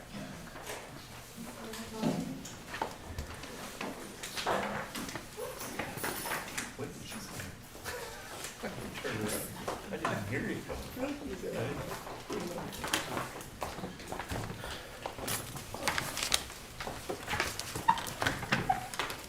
So with our ongoing 2.5-year project of reviewing all of our job descriptions and updating them, we've now come to transportation. And we're looking tonight at the skilled maintenance diesel mechanic. We initially had referred to that job description as a bus mechanic, Class A. And along with that is it was a head diesel mechanic. We thought lead skilled maintenance mechanic sounded better. It aligns with the contract. Yeah, it The aligns word with the skilled contract words, thank you. Mhm. And I'm going to ask that Mrs. Kraus take us through the specifics of the 2 job descriptions, but before you do that, so if you take a look at the lead skilled maintenance mechanic and the bus, and the regular skilled maintenance mechanic, they look very similar when you start out. It's on the second page where you'll see a lot of the changes that designate this second job description as a lead person in the garage. Yeah, absolutely. Here you go. Thank you. There's all the extra Sure. additions. So some of the things that we had done on here was really just update some wording.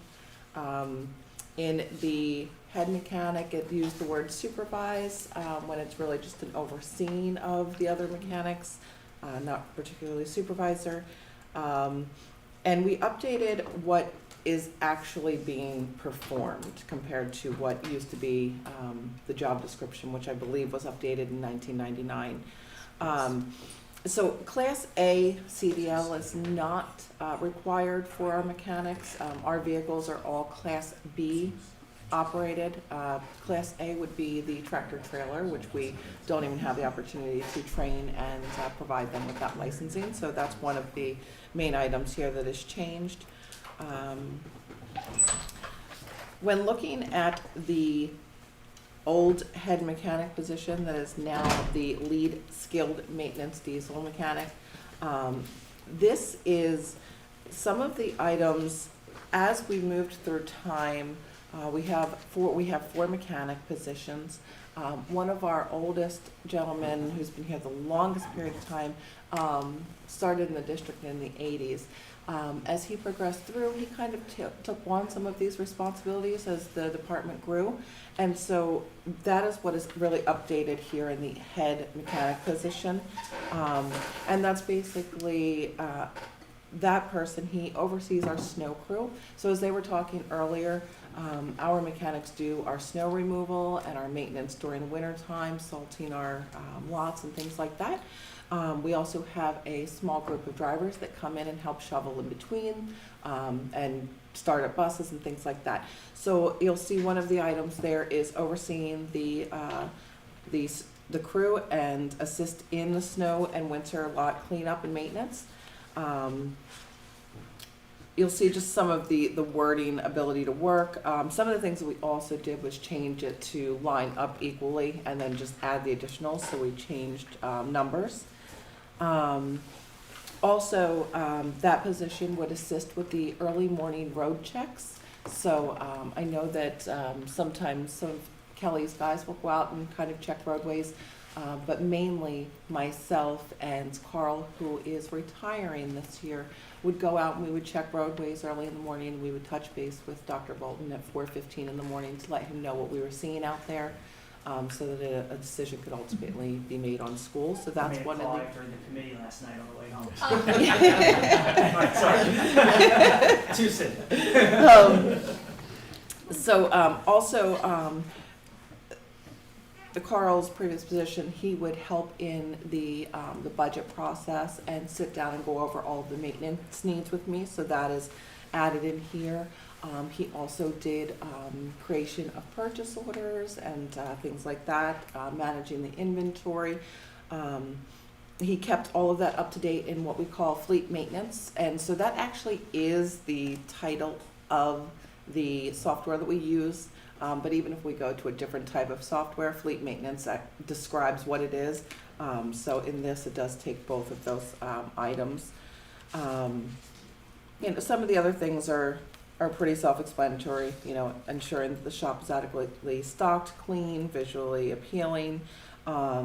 Also, this person would be in charge of our state inspection stickers, right? So that's an added responsibility to this position. Working with our state police to schedule and review all of our annual inspections through the state police department. So our vehicles go through 6-month inspections by our mechanics and get 6-month stickers.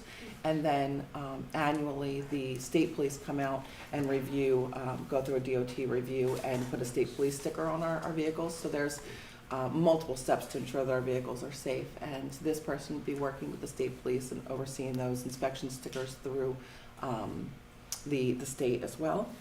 And Jessica, there's approximately 120 vehicles, is that accurate? That's correct. Approximately in a fleet, so it's substantial.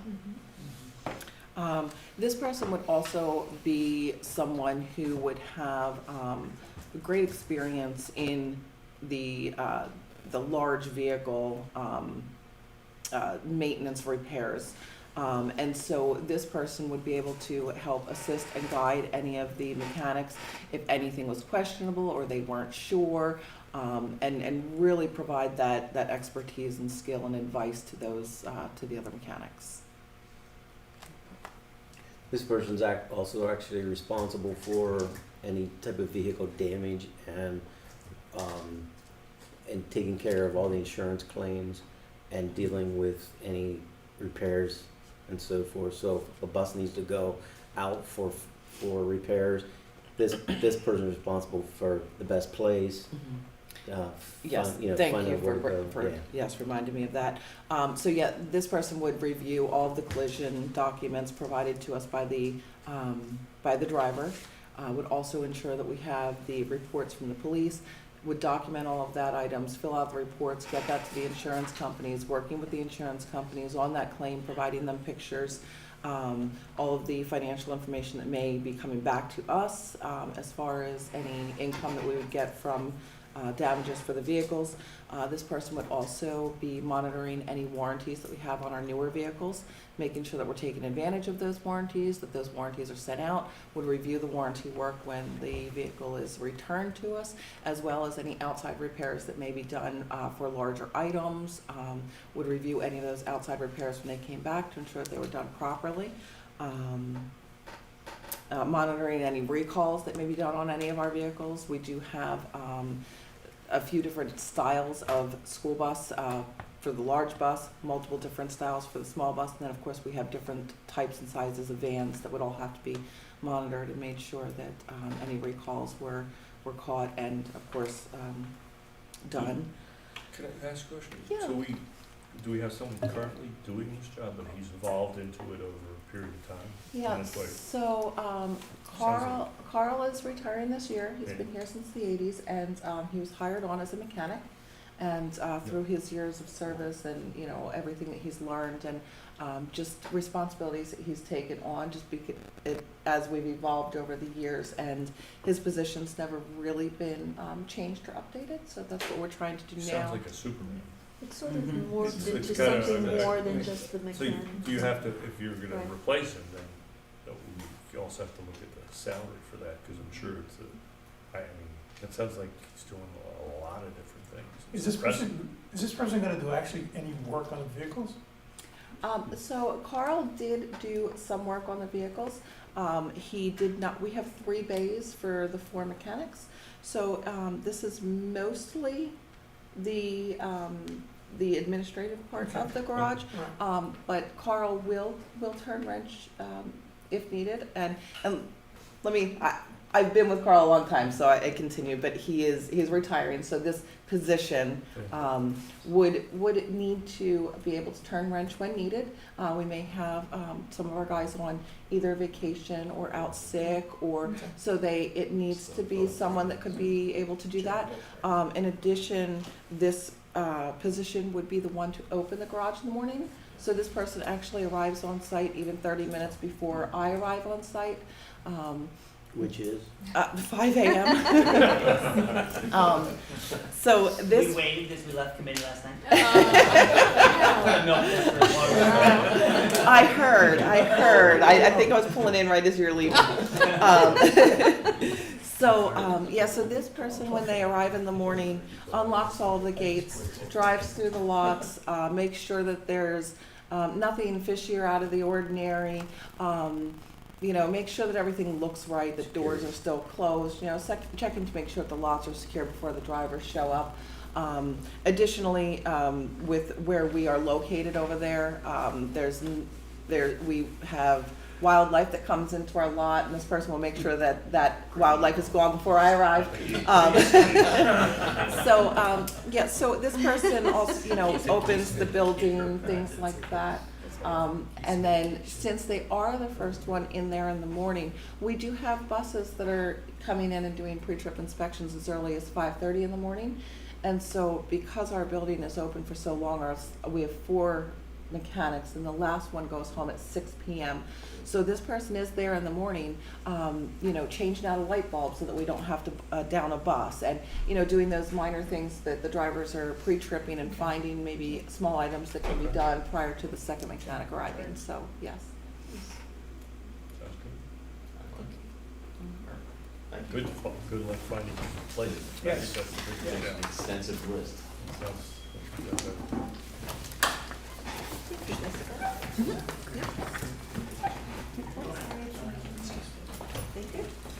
And then a reviewed contracts. All right, we don't have many this week, and I'll go through them as quickly as I can to keep things moving. First is the Music Theater International. This is for Central Middle School's play next year, musical play for next spring, and it is being paid for by the Drama Club as it is each year. Cost is $1,375. The second one is PBIS Rewards. This contract is for Grass Elementary School. If you recall, we've had these for other schools. South Middle School is one. What is this? What type of reward system is positive behavior incentive system. Okay. And so it does both tracking discipline as well as a reward piece in terms of, it does both of them. This is the one we talked about with the phone? That uses that was the For different the thing. hallway, the hallway? It was there was some proposal about, No, it's not. no. okay. This All isn't right, the this isn't a pass system. That was a pass system at the high school. That It was, was well, electronic. something else, okay. Yeah, so. Okay. That's fine. Okay. Yeah, so the cost of this program is $1,630. And it is replacing another program. The principal would like to move to this program, So they already have one in place? Yes, yes. And this would be like moving to a different one? Yes, so it's not something that it's a brand new cost. We're removing one and replacing it with this one, so. And the last contract we hit is LearnWell. This is for a student that is in a medical facility, and district is responsible for the education, cost for the education. It is $50.25 per hour for this education contract.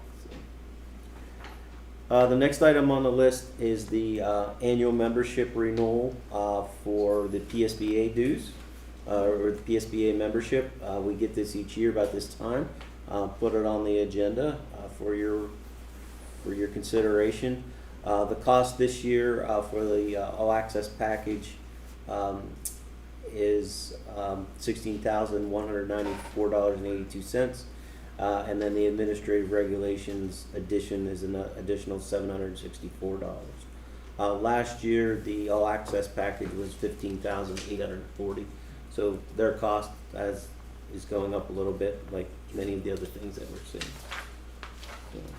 Sean, do you know if there's other packages from PSBA? Non-all access? Just a big number. Yeah, I don't feel like I use it. And we do not utilize the administrative regulations, so we don't take that piece of the contract. We've only been using the all access, but I don't know The the answer to admin your is question. extra. The administrative regulations is about another $760. Okay. And we do not use those because they're not district specific. Yeah. So they give you templates, but they're not as useful because those things are so specific to a district that when we need them, we write our own. We don't have ARs for every policy because sometimes they're just very clear in the Right. policy. We use them for the training, right? The board training? Correct. The mandated Correct, training. Right, and they do all of our policy work for us, and Okay. this is that piece. There are self-assessments that, boards can consider that we're actually talking about for this summer, for the board to kind of take a look at year one and say, how are we working and how are we going? They offer those kinds of services, they will come in and do trainings. We haven't utilized those, but they will, so. Okay. I don't know whether they price those pieces out, whether we can do just 2 parts of that or not. Right. We're gonna ask them. Okay. Can I go back to the PBIS rewards, just for clarification? It says it has to have like a smart device. That Do the was what students have to, how they access their Q card or see how, like, I don't know, the rewards or this one? Done on iPads or laptops. Okay. So Yeah, it's not like like phones. phone. Sorry. Oh, no. I was I mean, you like, can do it on that was phone, my- but we don't do it on Right, phones. they could, like, At at home, elementary. they could access maybe like Sure, their. and parents can. Right, Parents okay. could So see it. students are not required to have ID cards, but the PBIS Rewards smartphone app is most effective so the app is not for kids. For not, correct, the elementary school, the That was students what do my not use question their was. phones Okay. for this, this is primarily iPads, but you can also go through a laptop for the older students. And is this something that Grass does, like like their have norms and they all follow that, and Mhm. then it goes into, It's pretty neat, and that's, yep, I mean, if I wanted to get more information just on that, I could just email. yeah, Ms. Clarissa would be. Very cool. Because I talked to her about it, because I knew they were changing, so I wanted to understand it, so I talked about the new system and the old system in terms of what this does better, and this actually does the positive end better. And the tracking is very similar to what they're currently doing in terms of tracking all of the consequences as well as the praises. But this one helps from a reporting end on the positive piece, where the other one focused primarily on the discipline reporting. I like it. But it's not more money, or it is more money than the one that's previously in It place? is, I believe it's a little more. It is Okay. What is the cost of this one? Sorry, I was on the different. 1630. So the current one is just over $1,000, so it looks like it's about $600 more for this one. Yeah. But other schools are using it, or? Mhm. South uses This PBIS. is the same one South adopted. And the price is per student, so it would be proportional at South. So it just depends on the principal, what they desire to use, it's not required to be uniform across. What, and I'm just throwing this out here, cause I'm just thinking of like, you know, with Google Docs and things like that, and how you can have like a shared thing and shared with parents and that kind of thing. Have they thought of looking at stuff like that that's already, like we already have this software, just throwing, I They love have- this like type of idea. A lot of this is the visual and the sounds and the programming of it, where the student, I don't know if you've ever seen Class Dojo. Yes. This has a piece of that, it's not called the same thing, Right. but where the students would have an avatar and the Right. octopus gets 2 points, and so it jumps up and down when it gets points, and the kids freak out that they Right. got 2 points, and, you know, where a Google Sheet isn't quite that You're right. interactive It's in not terms motivational of for them, that, so they yeah. do that, yeah. Yeah, from a student standpoint, especially at the elementary level. We good? All right, so we can move on to the finance bid results. All right, we have some bids from the transportation department for you. A lot of the parts that we buy for the buses, we're not able to get those on the state contract like we do a lot of other things or some other consortium type bidding. So we do a lot of these biddings on our own. So the first bid is for brake parts for next year. And you can see on the sheet, each of the different brake parts is on there, and they're highlighted in yellow, the lowest cost, and we picked the lowest cost on these brake parts. We will always pick the lowest cost unless there's some reason with the quality of the product that we don't. We've had negative experience with something in the past or a vendor in the past. That's the only way we wouldn't pick the lowest cost. So the first one is for brake parts. The second one is for engine transmission parts. Again, with the low bids highlighted in yellow, and you can see the different. We get a good response as far as number of companies. The third one is vehicle batteries. We have 2 different type of batteries. The cost is one by Wolfington, and the other one is Low Moyer. So again, we're taking the best prices that we can get for batteries for the buses. And then the last one is actually, this is a consortium bid that the IU does for tires and recapping. Actually, all of these companies on this list that's in your packet are all approved by the IU. These are all low bids for the different tires that are marked there, so we can use any of those. But the highlighted column of that information is what Carl uses to use for our buses. So he's trying to give you an idea of the things that we use if you're interested. So that information is there, and that's it for bids. I had one question Sure. on the brake bids. Like, you have 3 different companies you're dealing with. Like, is it worthwhile to try to get one supplier and get an overall discount or something? Because Well, the way they're a little more expensive than Yeah. the other guys, but Yeah. not significant. I don't know the quantities. We don't know the quantities. So. Right. But the way that the public bidding works is when we have to take, when we bid individual parts or supplies, or in this case, different brake parts, and you bid all those different products, you have to select the lowest for each. Yeah. Even if they offered you a package and not. Yes. So it's- Unless we could somehow bid it as a package, like Yeah. you can bid an entire pave all these parking lots, but for brake parts, these are all different individual things. It's just a lot more work for issuing POs and doing things. Yeah. A lot more paperwork. Brake pad and stuff. Yeah. It will. I mean, and it goes to what Jess is saying with Carl leaving. We will have growing pains because he's a master at this, and he has run that shop for so long, and he knows everything. I mean, It's gonna be expensive. yeah, Picking his break and taking lots of notes, right? yeah. Yeah, we'll be having a meeting in June before you exit.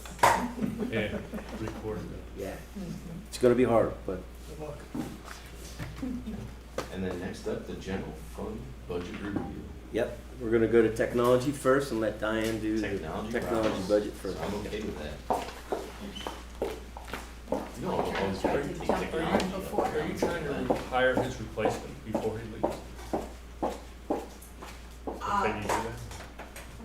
We would certainly, once everything is completed, we would put that out. Okay. So the start date would be the, hopefully, if everything goes well, would be July 1. So would he probably gone by then? He will be. There's no way to try to overlap that, transfer that knowledge? If we get lucky. Yeah, no, I know it's If we- really If we hard. get lucky and find the right person, yes, we have that You option. have that option. We do Okay. arrange for a couple Yeah. transition days Yeah, if we if can. you can. Now, this seems like Because this position would you be. can always, maybe you'll consult in the future.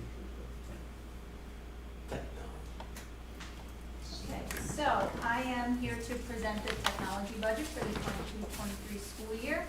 I believe I am the last person to present their budget, so, we're in for a treat, right? It's the best. So the way I break out the, budget is, it is the best, Dave, I know, it really is. The way I break out the budget here is I always, group in categories, I group by the major objects, in the accounting system. So I'm gonna go through what each one of these major, breakouts includes, and then you'll see what we budgeted for, or what the budget was for last year and what the budget is for this year. So please feel free to stop me as we go along here, you don't have to hold questions till the end. So the 300 group is the purchase professional and technical services. And what this is going to have is the main thrust here is our Microsoft Campus Agreement.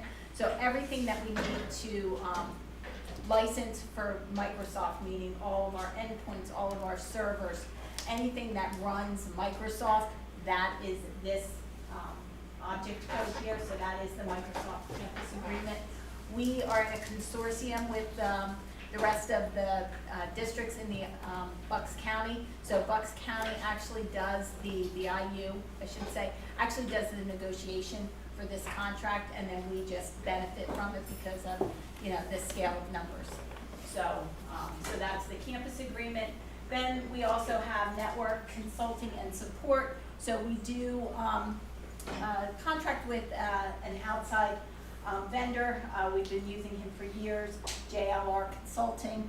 So when we're doing like high-level network support that we need, we do turn to JLR. So that's part of this professional services. And We that's also the, use and the, I'm sorry, that's the contract and the consulting that really from a fishing standpoint Correct. was crucial to us over that weekend. correct, yes, yeah. So JLR has been with us just, you know, for the new board members since, I guess, 2013. So they know our network inside and out. So when we do have any kind of a network issue, they're the ones that help to design it. So that's why we go back to them. Very intimate with what, you know, we're doing here as far as the network structure. We also utilize the Bucks IU at times for support, so we'll go to them. The IU is invaluable when it comes to technology. They have a great crew down there. They're willing to share their knowledge, so we do reach out to them as well. We just had them in for a backup project, so they're great guys to work with down there. Technology Pool Consortium is the technology solicitor that we utilize. So we're able to go to the technology expert solicitor to ask any questions as far as what technology is happening, very current. So if we have questions on phishing or we have questions on MFA, anybody within the consortium can pose a question and we all benefit with the answer. So you can ask a question, you can ask as many questions as you want, and we benefit from the answers. They share the answers. I'll often share those emails with the cabinet, with Dr. Bolton, so he knows what, you know, sometimes the attorneys are great, but this attorney here just specializes in technology. So it's very beneficial. Our help desk system is part of here, so it's our ticketing system. We're also using the help desk system now for our inventory system, so we're very excited about that. We're finally able to put together our inventory and our tickets and our students and who has the devices, and it's all in one spot. So we're all the way through the high school, we're all the way through the middle school, and over the summer we'll be finishing up with the elementary school with the assets. So that has been really helpful for the department. We also have an E-rate consultant who helps to make sure that when we are applying for E-rate funds, we do everything correctly, we have all our i's dotted, all our t's crossed. As you can imagine, there's a lot of rules with E-rate, so we do contract for an expert there. And then also staff training and development is thrown in there, so increase about $4,500. And that was mainly because of a little tweaking with the Microsoft Campus agreement, because that kind of goes, that contract goes year to year. It depends on if we have to license for additional staff. The next one is our purchase property services. So this is a biggie. This is our leases for our laptops. So the district leases the high school laptops, the student high school laptops, and we lease all of our teacher laptops. This keeps us on a 4-year cycle very nicely. So we know basically what we're budgeting for from year to year, and it also helps with our refresh cycle. So that way, after 4 years, when a high school student has that computer for 4 years, there's not a whole lot else you're gonna do with it. And it also helps to make sure that the teachers have the latest and the greatest so that they can keep up with the technology that they're running in their classroom. So we're on a 4-year cycle. You can see, you know, it fluctuates a little bit from year to year. You'll see lease year 1 and 2 are the same here because I don't have the budget presentation, or at budget time, I didn't have the exact numbers for the new year. So that's why you see that 160,000 just kind of put in there for year 1 and year 2. The other thing that we lease are, we have STEM laptops for STEM 1 and STEM 2. We don't have to have a lot of parts anymore. We don't have labs anymore, so to speak. But STEM is kind of a different animal, largely due to we need a little more horsepower in the STEM labs for some of what they do. They do phenomenal work, and they need just a little beefier machine. And they also, we have licensing issues, so we can't license, you know, some of the very specialized software you can't put on every student's laptop just because we don't license for every student. So we lease those, so again, we can keep them refreshed. In 4 years, we just refresh them again. And then our network switches, so throughout the entire district, we're in the last year for those leases. That's a 5-year lease, so we're in the last year there as well. So again, increase very minimal. Mrs. Miller, the math on the bottom, and I don't know whether the increase is an accurate number, but you're obviously showing a budget that goes down from 21-22 to 22-23, but I'm not sure whether there's a number that's incorrect or whether the increase, we'll just need to check that. It doesn't look like it's huge from a significant standpoint, but Should have been a decrease there instead of increase. it looks like you're Yes. going down, you know, $5,000, Yeah. $6,000, but. That's what So, happens when you yeah. put this in PowerPoint, you don't do it in Excel. Okay. So I apologize for Well, that. we see that, we just So, saved $7,000. yes, there we go. Yes, we did. Technology is also So I apologize for that, I looked at this 100 times. So part 2 of the purchase property services are our contracts. And this is where you're going to see, you know, quite an increase here. So we do have money earmarked for security solutions. We talked about this prior to the meeting here. We're looking at MFA software, so multi-factor authentication software, endpoint protection, next-gen AV. So that all comes with the price to keep the district safe. So that's where you're seeing such a large increase here. The rest of this, pretty much standard maintenance contracts. We run VMware, which is our server farm. We run Barracuda email archiver. Jamf is our MDM for our iPads. We have a Veeam backup solution. So all of those contracts are within this grouping here. And then computer maintenance and repairs that aren't covered by warranty. We also have to have like a couple open purchase orders. We don't cover our teachers anymore with like an ADP. So if a teacher, believe it or not, shocker, sometimes a teacher does spill something on their computer and blow out like their system board. So it's so rare, I will say it's rare. So we don't cover ADP anymore. Yes, accidental damage protection. So you're gonna see that this lion's share of the budget increases, and again, it's because of the security solutions that are being proposed. And Mrs. Miller, from the standpoint of 2022, security is Key. key. Paramount.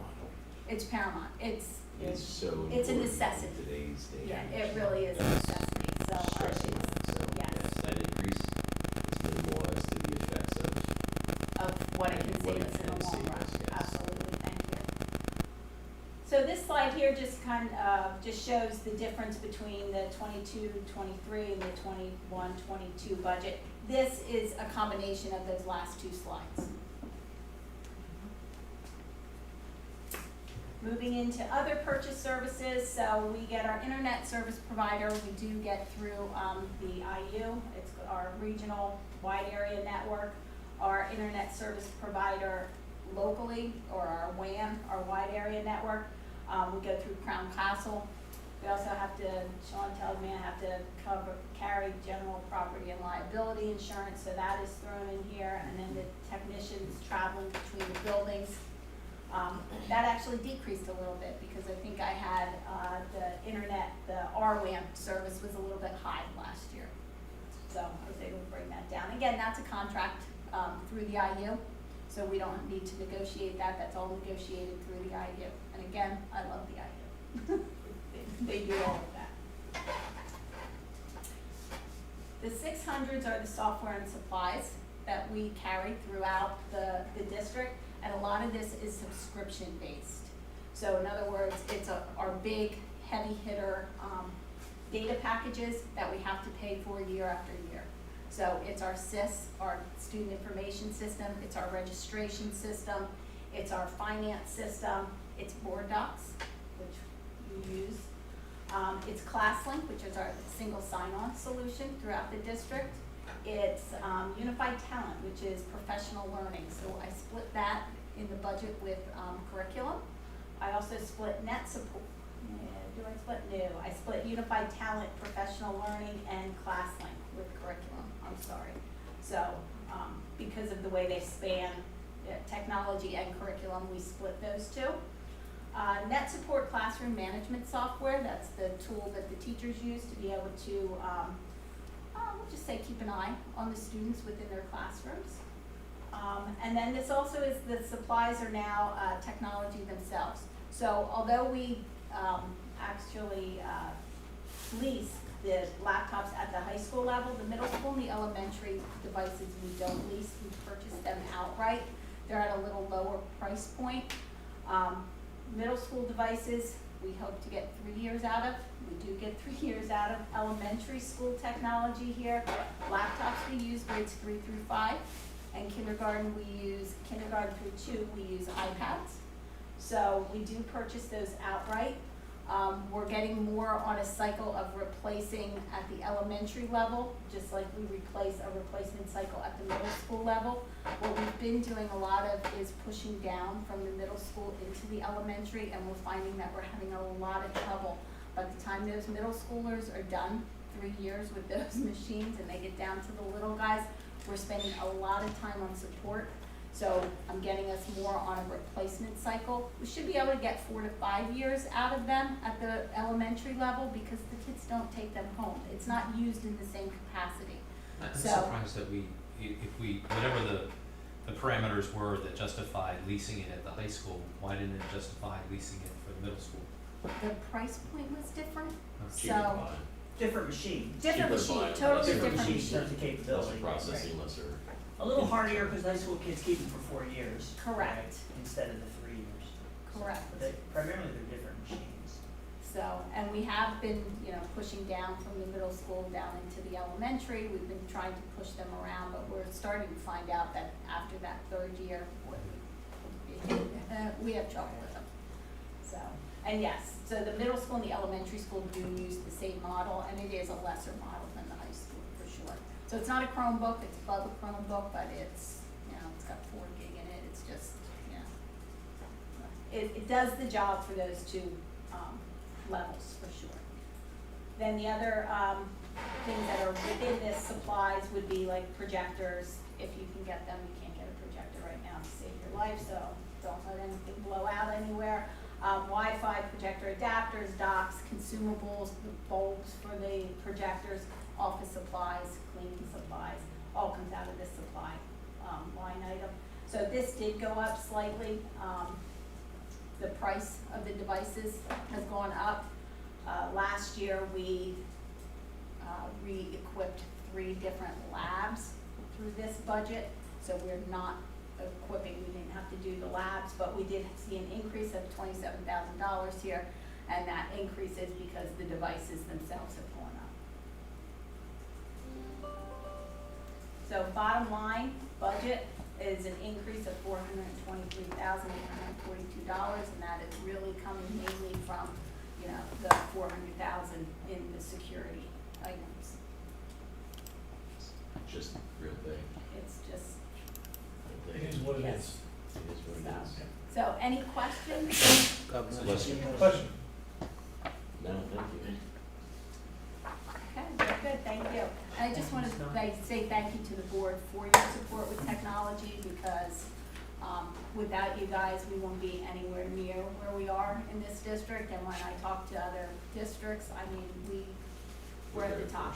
Yeah, we really are. We're really fortunate. So I thank you all for your support, for sure. Absolutely. Thank you. Okay. All right, Mr. Dahlberg, is this you? Yes. Clicker goes to you.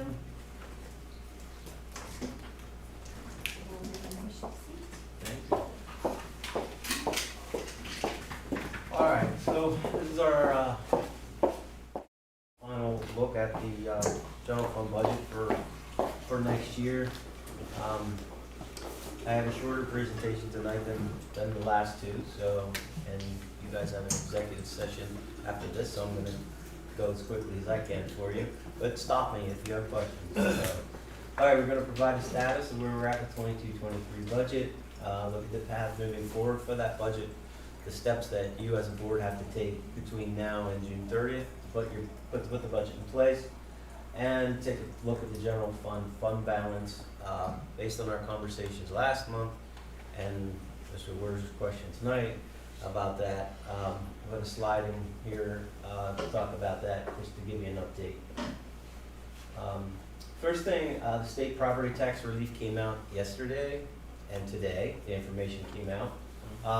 A nice increase for Penridge. We went from $2.5 million in the current year to just over $3 million next year for property tax relief money. And this is money from the state gambling funds that is then sent to school districts to reduce property taxes through the homestead farmstead exception. You've heard me talk about the homestead farmstead, you've heard me talk about median assessed value.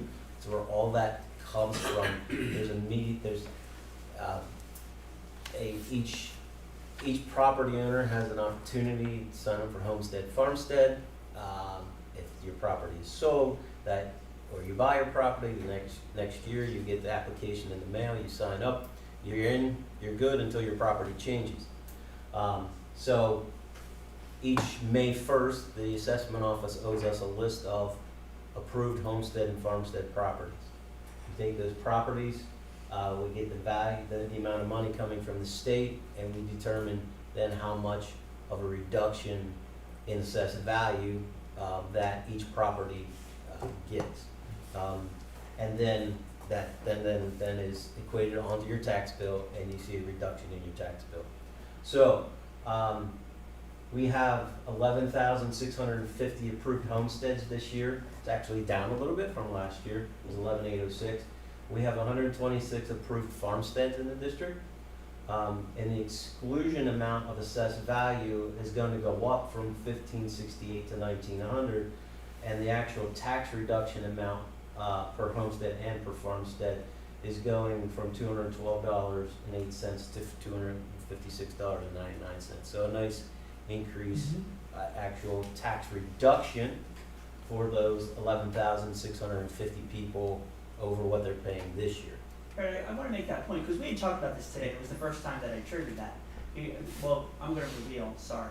So later on, you're going to learn that we're bringing a balanced budget before you with zero tax increase in terms of the proposal for tonight. And so if, like, this most recent year, we sent out RAMS reports to just under 22,000 mailboxes.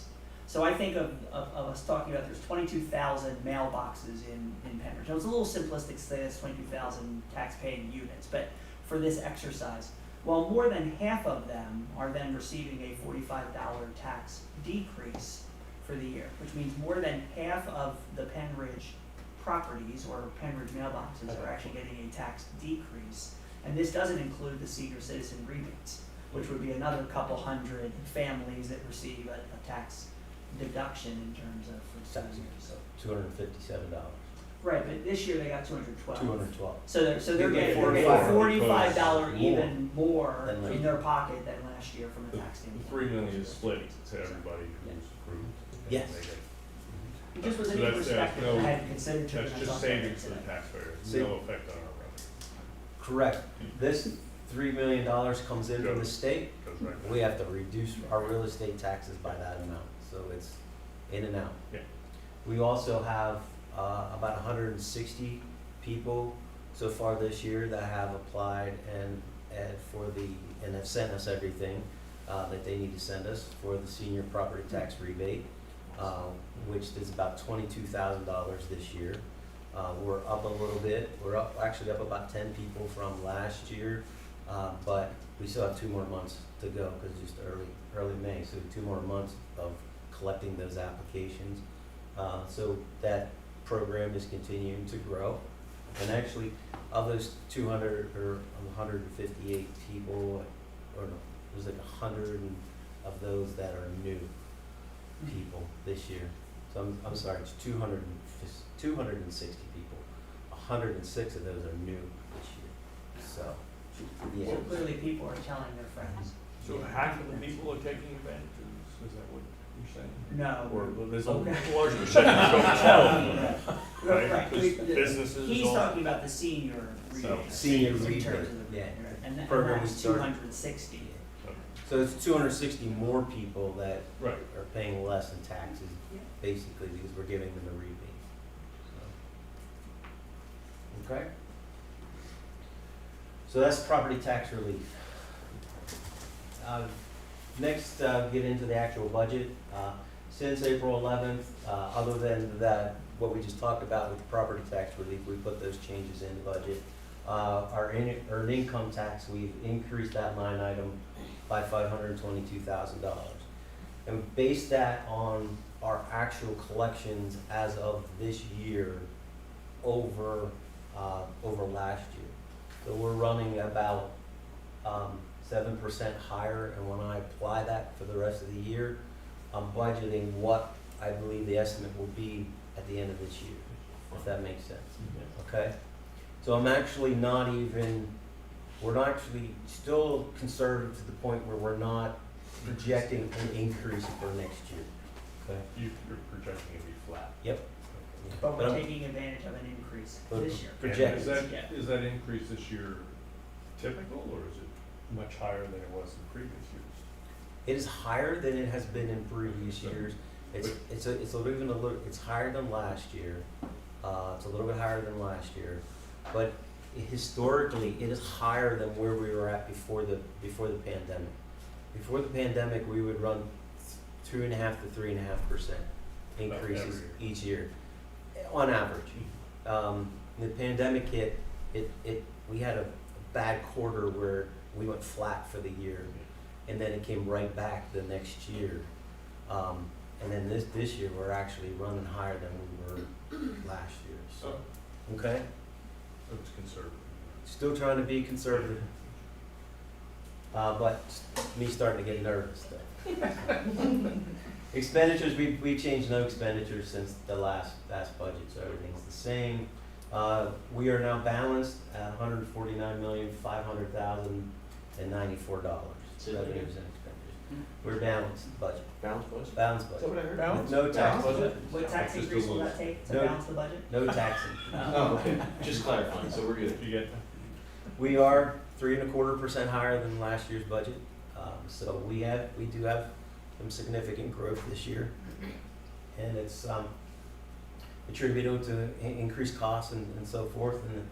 you know, any changes in the programs that we have going in place, so. Just a breakdown of, local, state, and federal revenue. We are getting $149,500,000. Local was $109 million, $109.6 million, state $36.5 million, and federal $3.3 million.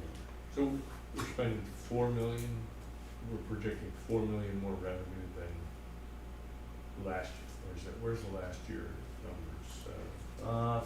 Final budget of 122, current year is 144.79. So it's 5 million. Yeah, 3 Well, quarters. we were flat the year before that, down a little. Our final, those are, Yeah, the first two this- columns are actual numbers, or actual results. Okay. And then 21, 22 is the Those budget, were not flat, yeah. and then the 3 columns. The one you are keeping it, if we look at the actual for 2019, 2020, you know, there's an increase there, and then even in the final budget, there's an increase, say, on federal, I'm just looking at the federal line, but we didn't increase it for, I guess The That's federal just number, revenue. the We federal get- number, what you're seeing there is the impact of the ESSERS funds and Okay. increased expenditures for ESSERS. And you'll see that you saw that we increased ESSERS this year, we'll increase it next year, and it'll carry through into the budget year after next.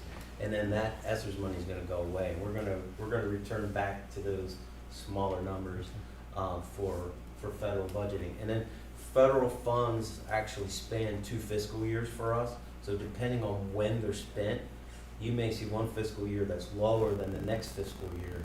It's just, it has to do with the timing, because the federal year goes through the end of September, where we shut down, or ours is a June 30th. Federals are a little harder to narrow down. So is that primarily the increase in salaries? That's the 4 to 5 million? I saw there was a big increase. Costs Cost of salary. and salaries from Is that more positions. people, just raises? But we know that we had our list of new positions was about $1 million, and we had that list of all those different positions that we were, special education needs and so forth, the academy, technology and so forth. We see an increase, like Dave just said, an increase tonight, we saw the technology I saw budget's that. up. So there are different avenues and different things that are up. What's on the next slide?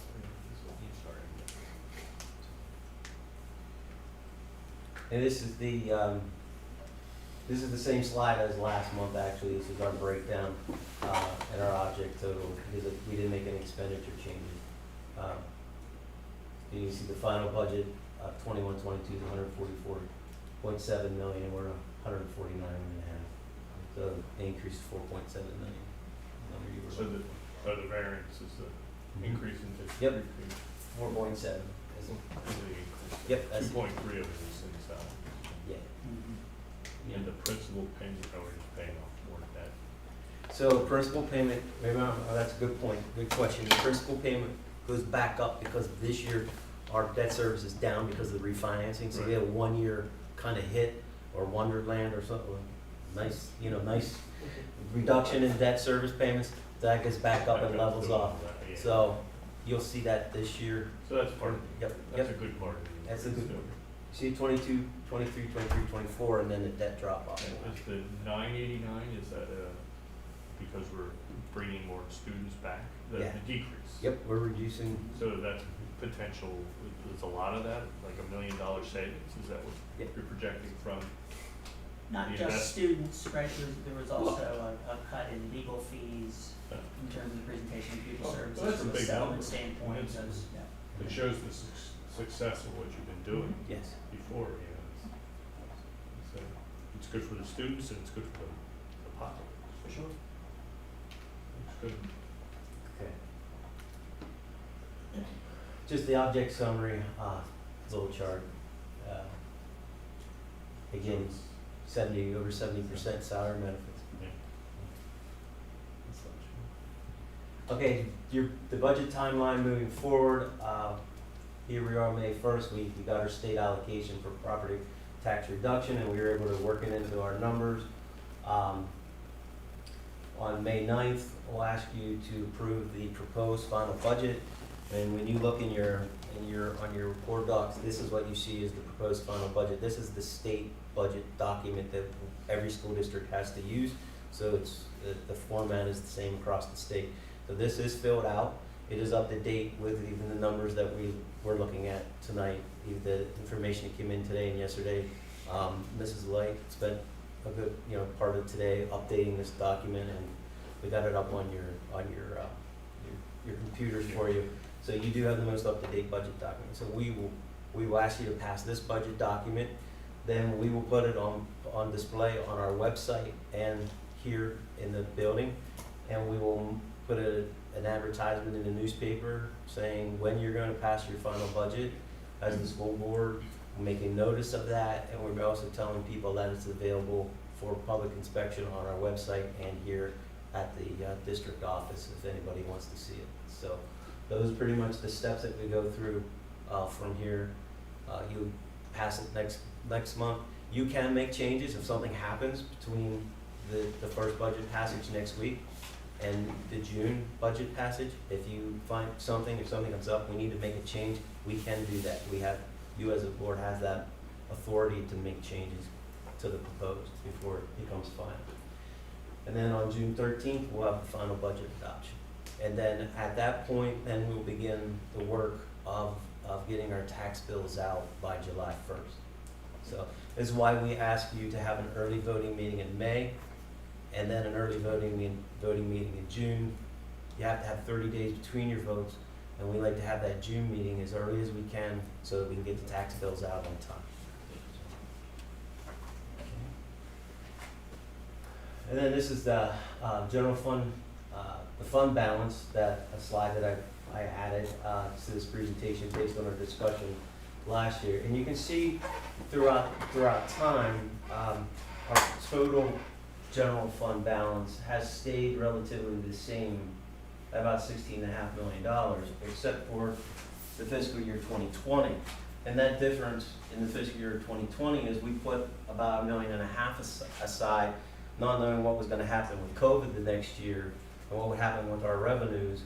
And we put that aside and said we use it if we need it. But we didn't need it. And then we said if we didn't need it, we were going to transfer to capital at the end of the next year, which is what we did. So that $1.5 million is down the capital projects fund. So it's really the only difference in the grand total fund balance over the years. But you can see they change in the dynamics within the total fund balances change each year. Consistently, you have non-spendable fund balance. It's the value of your inventories and so forth that are put as a non-spendable fund balance each year. It's an accounting entry that the auditors do. Nothing that you as the board can do with that. It's non-spendable, meaning you can't spend it. It's just basically an accounting item. Financial software, there was a small fund balance for years that was carried for financial software. We moved that down to the unassigned fund balance last year because we didn't see the need to have that. The future retirement rate increase, it's been at $6 million for quite some time. And that's the Peasers line item that That's we the were talking Peasers about. line item We're talking about that $6 million for And what Peasers, is so that's to guard against increased Yeah, it's the guard payments against in the future. increases in PSERS rates in the future. And how long has it been 6 million? How many years? I mean, at least It was $6 million when I got here in 2015. 2050. Yes, and I'm not. Have we used any of it? We have not used any of it since I've been here. Since I've been here, we've built in the entire increase in the PSERS rate each year. Right, you were able to cover it. So we were able to cover. Now, since I've been here, those rates each year haven't been as large as they were in the past. Right. Sometimes they were 5, 6, 10% increases per year, and now we're in 0.5% increases each year. 0.5 to 1%. So that Tied to the market. that type of drastic change hasn't happened for quite some time. Yeah, it could happen. But it could happen. Could happen. If the market crashes, we get into a recession, then we could see those type of rates. That's what it's there for. And that's what it's there for, to guard against that. Sean, can you share though why you recommended we don't use that money for that purpose over the years?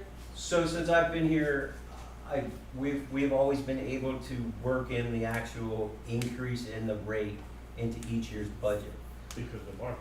Because yes, and the rates have been lower. So the need hasn't been to dip into that. And if you can build it in each year as you go, you don't have to try to catch up later and build twice as much the next year.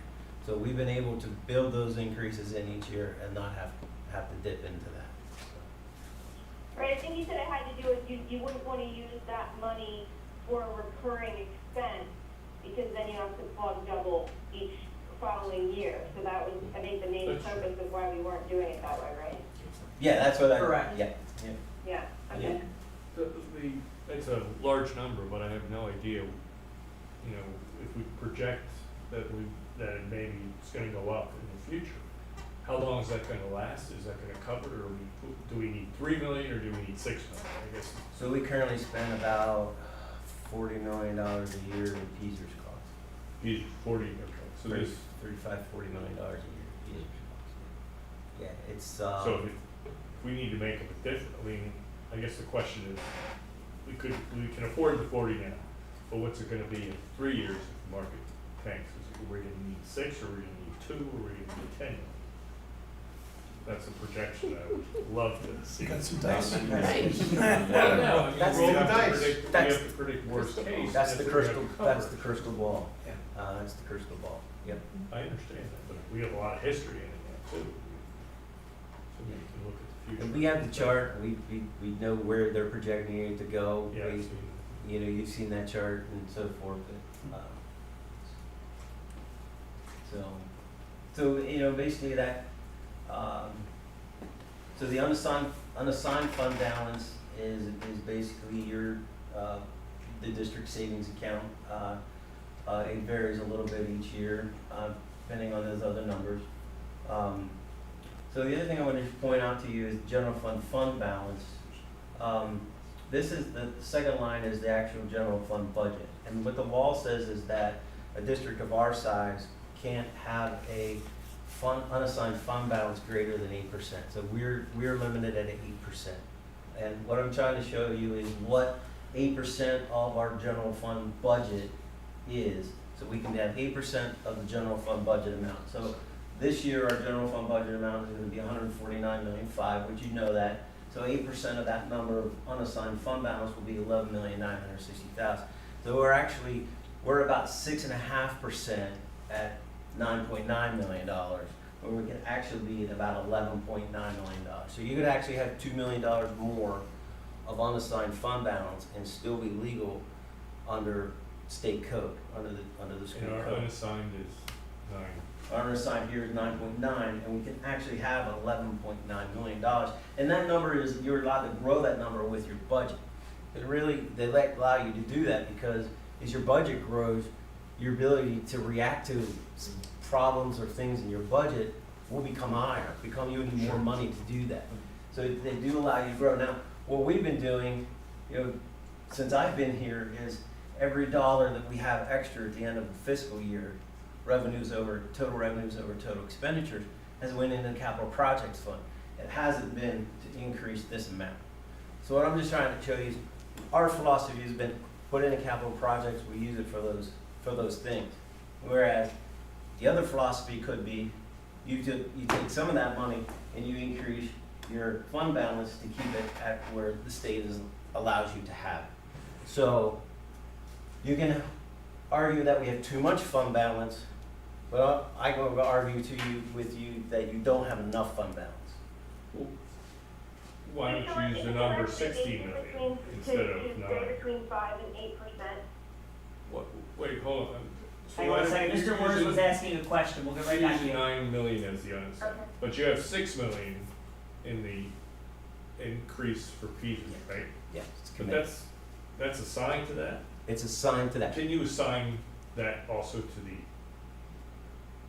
the unassigned? Yes, yes. And Each then- year. Then you have much more than 8%. Each year, well, you couldn't assign all of that. You could only assign $2 million of that. Yes, right, exactly. So Right. you're basically keeping money, just signing something else. But it's in an internally designated fund. Yes, It's it not- is, but right, we're, yeah, it's but not- that's also money you could reuse. Right. But we're not required to have that future retirement rate increase fund, but we've internally made that a designated fund. Correct. You're not required to have it, yes. But that gives us more money in reserve Yes. than Yes, if you just look at the unassigned, yes, which is kind of, you could, correct. you At could June- change that. Correct. Or At free June- that up and take some of that off and use it for other At projects. June 30th of each year, well, I'm sorry, at the June board meeting each year, the board sets the fund balances that it wants it to put in place at at June 30th when the fiscal year ends. And if you look back, there's been a motion to set the fund balance as, the 6 million, to keep those fund balances the same. You can do that each year. You have the power to move that, to change it, to do whatever you want with it. If you feel that the $6 million, you don't wanna have that there for future retirement anymore, that's up to you as a board. You could take 2 million of that and you could move it down to unassigned fund balance and you could bring that up to the 8%.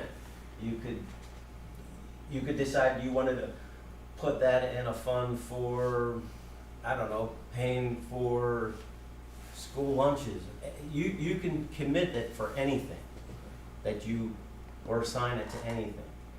And it doesn't count against the 8% then. And it which is doesn't what count you're against talking your about. unassigned. But we're not Move it stuck out. spending that You either, could- right? Correct. Right. Which is Correct. interesting. Correct, right. But you could take $1 million of the retirement money and put it into capital projects. Absolutely. Mrs. Bates Clemens, could That's- you ask your question again, please? I just wanted to, ask if, my understanding is the recommendation of what you should hold is to stay within 5 and 8%. And then, I guess the other point I would add, just based on the additional conversations since then, would be if you're putting the excess money into fund balance, into the unassigned fund balance each year, the problem is there's a stigma associated with taking it back out. And so if the idea is to put all the leftover money in fund balance, then the following year, there's always the argument, well, you can't take money out of fund balance because you're borrowing from fund balance and then you don't have a balanced budget, which is why the plan has been to put it in capital projects and use it towards capital, because that's likely where those expenses would come from, without putting excess money in an area that then you kind of get, penalized for taking it out. I shouldn't say penalized, but there's like a negative kind of piece to that. Right, you're talking about a structural deficit as opposed to a balanced budget. In Right, sev- exactly. in 17 and 18, we did not have a balanced general fund budget. We did not raise taxes, but when the budget was passed by the board, it wasn't balanced. And then what happens is, then a piece of the unassigned fund balance goes in and becomes committed as a balance to the general fund budget. So you So- move. So that's what happens when we don't pass a When you're balanced budget, when you have a shortfall. Now, if Or you, if you don't need it, right, then it just drops back down into the unassigned fund balance. But for 2 years in a row, we didn't pass a balanced budget, so a chunk of the fund balance then gets committed to cover that. So, And I'm sorry if you've done this before, but it's just helpful to hear with the numbers on the screen, but the PSER, the future retirement rate increase, we have they're guaranteed an amount to receive, right? Regardless of the market. So if the thinking is that the market goes down, we still have to pay, there'll be a gap for us to have to pay into. yeah, the funding of PSERS is done through school district contributions, employee contributions, but really that employee contribution money is set aside for them. So, employer contributions and the market returns on what money they have invested. So if they need X amount and the market goes from here to here and crashes, We gotta fix the difference. districts are tasked with picking up that difference. Now, So it's a defined benefit plan as opposed to a defined contribution plan. So we have a defined benefit that we have to pay. We have to pay that benefit regardless of whether we get that in the market returns. Correct. Peasers must pay that benefit. But then we're But obligated to pay we're the on the hook Peasers. to pay the Peasers, yes. Absolutely. Okay. So those are your options. So back in 2015 though, the recommendation, you know, we did actually have a need for the money for Peasers, but the administrative recommendation was to raise taxes instead of, pulling from the Peasers account because of it being that recurring expense. So, I mean, that was kind of what we've been told really since 2015 is don't ever use the Peasers money for Peasers and, you know, even if it means raising taxes. And that's what happened back in 2015 and then taxes were raised. So, you know, I guess that's kind of my concern with just leaving that money there is, whenever we have the need to use it, you know, we're advised not to use it because of it being a recurring expense.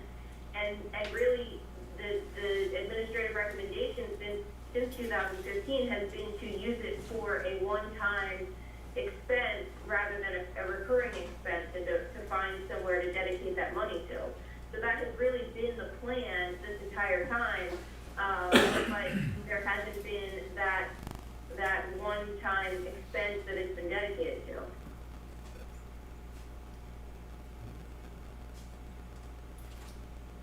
Is it possible to look at taking it down somewhat to you? It definitely is, and that'll be part of what we Okay, look at I when would we like look to at discuss capital this in terms more. of what are options. Yeah, definitely, our That's plan all. is, as long as we have the numbers from SiteLogic, to be able to have that conversation in June around capital, and that is part of the capital conversation.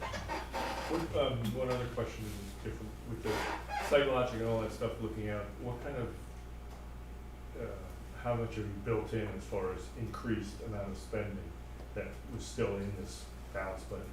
You're saying that, you know, they're anticipating inflation being 8%, well, what happened, have you put a higher number in than that for the budgeting purpose, or are you being, how conservative? For capital or for general fund? Cap, for what you expect to spend next year? In capital projects? Yeah.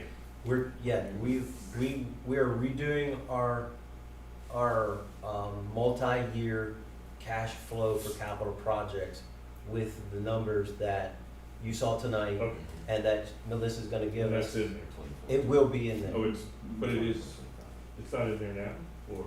This is general fund, which is different than capital projects. Right.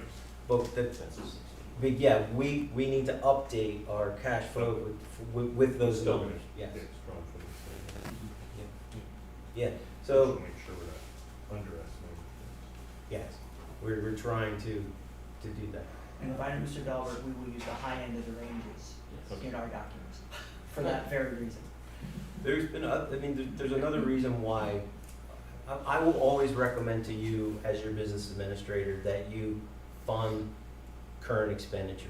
That you do not rely on something else or a non-recurring source of revenue to pay for expenditures that are ongoing. That will always be my recommendation. The other reason why, you know, over the last number of years, my recommendation was to keep as much fund balance as you can and don't let it go down, and it all counts. Doesn't matter which pot it's in, it all counts as fund balance, was that we were planning to and went through a number of refinancings. And when you go through a refinancing, the first thing they look at for your credit rating is what your fund balance is doing. And if your fund balance is going down, they're lowering your credit rating. We maintained our fund balances at a healthy level, and when the credit raters looked at us, they said, okay, your fund balances are healthy, you're maintaining them. They actually, the last time, looked at us and said, you could use actually some more fund balance, you can increase it, but they kept us, they gave us a good rate, which gave us a good interest rate that was helpful, so. There's competing interests on every level of this.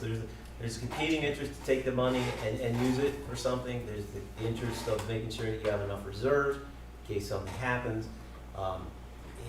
If something happens that we, in 4 or 5 years decide that we want to renovate elementary schools, something like that, and we need to borrow money again, we need to have healthy fund balance reserves in order to get adequate funding and get good interest rates.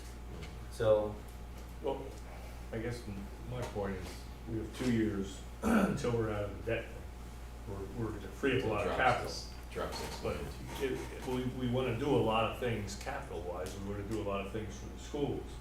And if that can help in this, we're talking about a 2-year window, that, do we wanna wait till we have more, or take some of what we got now and use it? That's the only thing. And I think it's a good thing to look at. We know in 2 years, it's gonna be better financially. And if you remember those estimates, and you'll see them in June, we worked the debt drop off into that plan originally, I saw it. all the way through, I think, summer '26, to kind of talk about what could the funds be. Now, there obviously will be fewer funds now because the prices have gone up for the same number. When is the Peasers thing ever? I saw that graph and it kind of bottoms out after a while, or would be, just people keep popping. we're at roughly 36% of every dollar we pay in payroll. Right. We pay another 36 cents to Peasers. It is projected over the next 4 or 5 years to go close to 40%. But then, Well, at some point way out in the no, future, that's way out. it drops off. But it's supposed to plateau around 40% and stay there for quite some time. Now, There. that can change. That can change in a heartbeat if the market drops in half, or we go into serious inflation and we go into a recession and And then we'll market drops. Then we're going to see the Peasers monster come back at us again. That's what Because we did. You should see what the predictions were a couple of years ago, because they constantly change them. They've been saying it's gonna level off for years now, and then they keep pushing it back, and it doesn't actually happen. yes, absolutely. Well, we have a 2-year window where this is why I think we should discuss it. Because after that, then we have other things to help us out. Do we wanna wait? Yes. I just have one question, because I'm new to the first time of voting on the budget. So May 9th, we vote on this budget. I know we're gonna vote on it officially in June again. How does it work though if we vote on the budget to approve it on May 9th? But let's say some of the variances or the proposed things we don't vote on. How does that then change or adapt then for June for that? Am I making sense? Some of these things are proposed, we still have to vote on some other things. And then what if if it doesn't all work out, how does that change? Because then it's you're voting for a budget to pass. Does it, I don't know if I'm asking the right question, I'm just thinking. Can it change? Is that what? What I'm saying is there's that proposed column, and we still have to vote on other things that then would. That's separate though from this is Not the- Site Logic, I'm thinking of the 500 other purchase services, those kind of things, correct? If we still have to vote on them. That's all in the budget. Right now. So everything that I've shown you in the Okay. spreadsheets and so forth, or Okay. my presentations over the last 3 months, it's Okay. all in here. it's So your covered. $149.5 million budget, this is it. Okay, So everything that we've looked at, everything that we went through, every budget that you've seen and heard about, it's all in here. it's all in there, It all okay, comes together and is in this document. okay, And it's only on this is because this is the state budget format that you as a board must approve your budget on this form, and then we make it available for public inspection. And I would encourage, obviously to look through that form because it is the annual and the state one. It is not easily accessible. And so as you interact with that, if you have questions for Mr. Dahlberg, because the formats that he shows it to you is obviously simpler than the state accounting. And so just make sure you ask questions as you look at that document. That is And the it's annual very form. summarized, So, yeah. Okay. where we've tried to break things down for you and have the different departments in and go through great detail of what they're asking you for. It is very summarized at a very high level in this document. okay, But everything that's in this document is what we went through, and you've been, over and over, over the months, so, okay. okay? Thanks. And when you pass it on May 9th, it's like I said, if something happens and we need to make a change, we can make the change and you can pass it again in June. You're allowed to make changes, Okay, Okay.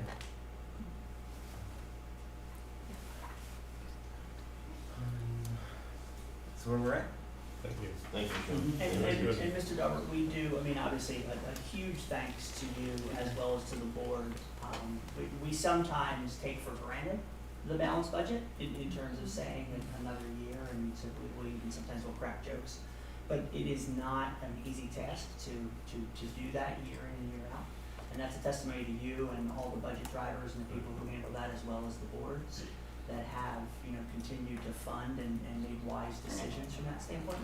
It is possible that we may be the only school district in Bucks County that passes a balanced budget with no tax increase for this year.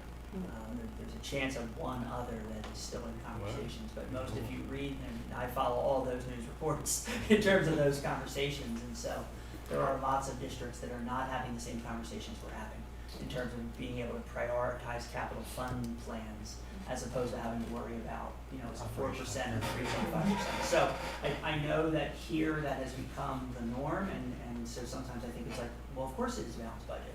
And so I don't want this moment to pass without thanking you. We'll do that publicly in both May and June from that standpoint, but thank you, you're owed a lot of credit for that. So we appreciate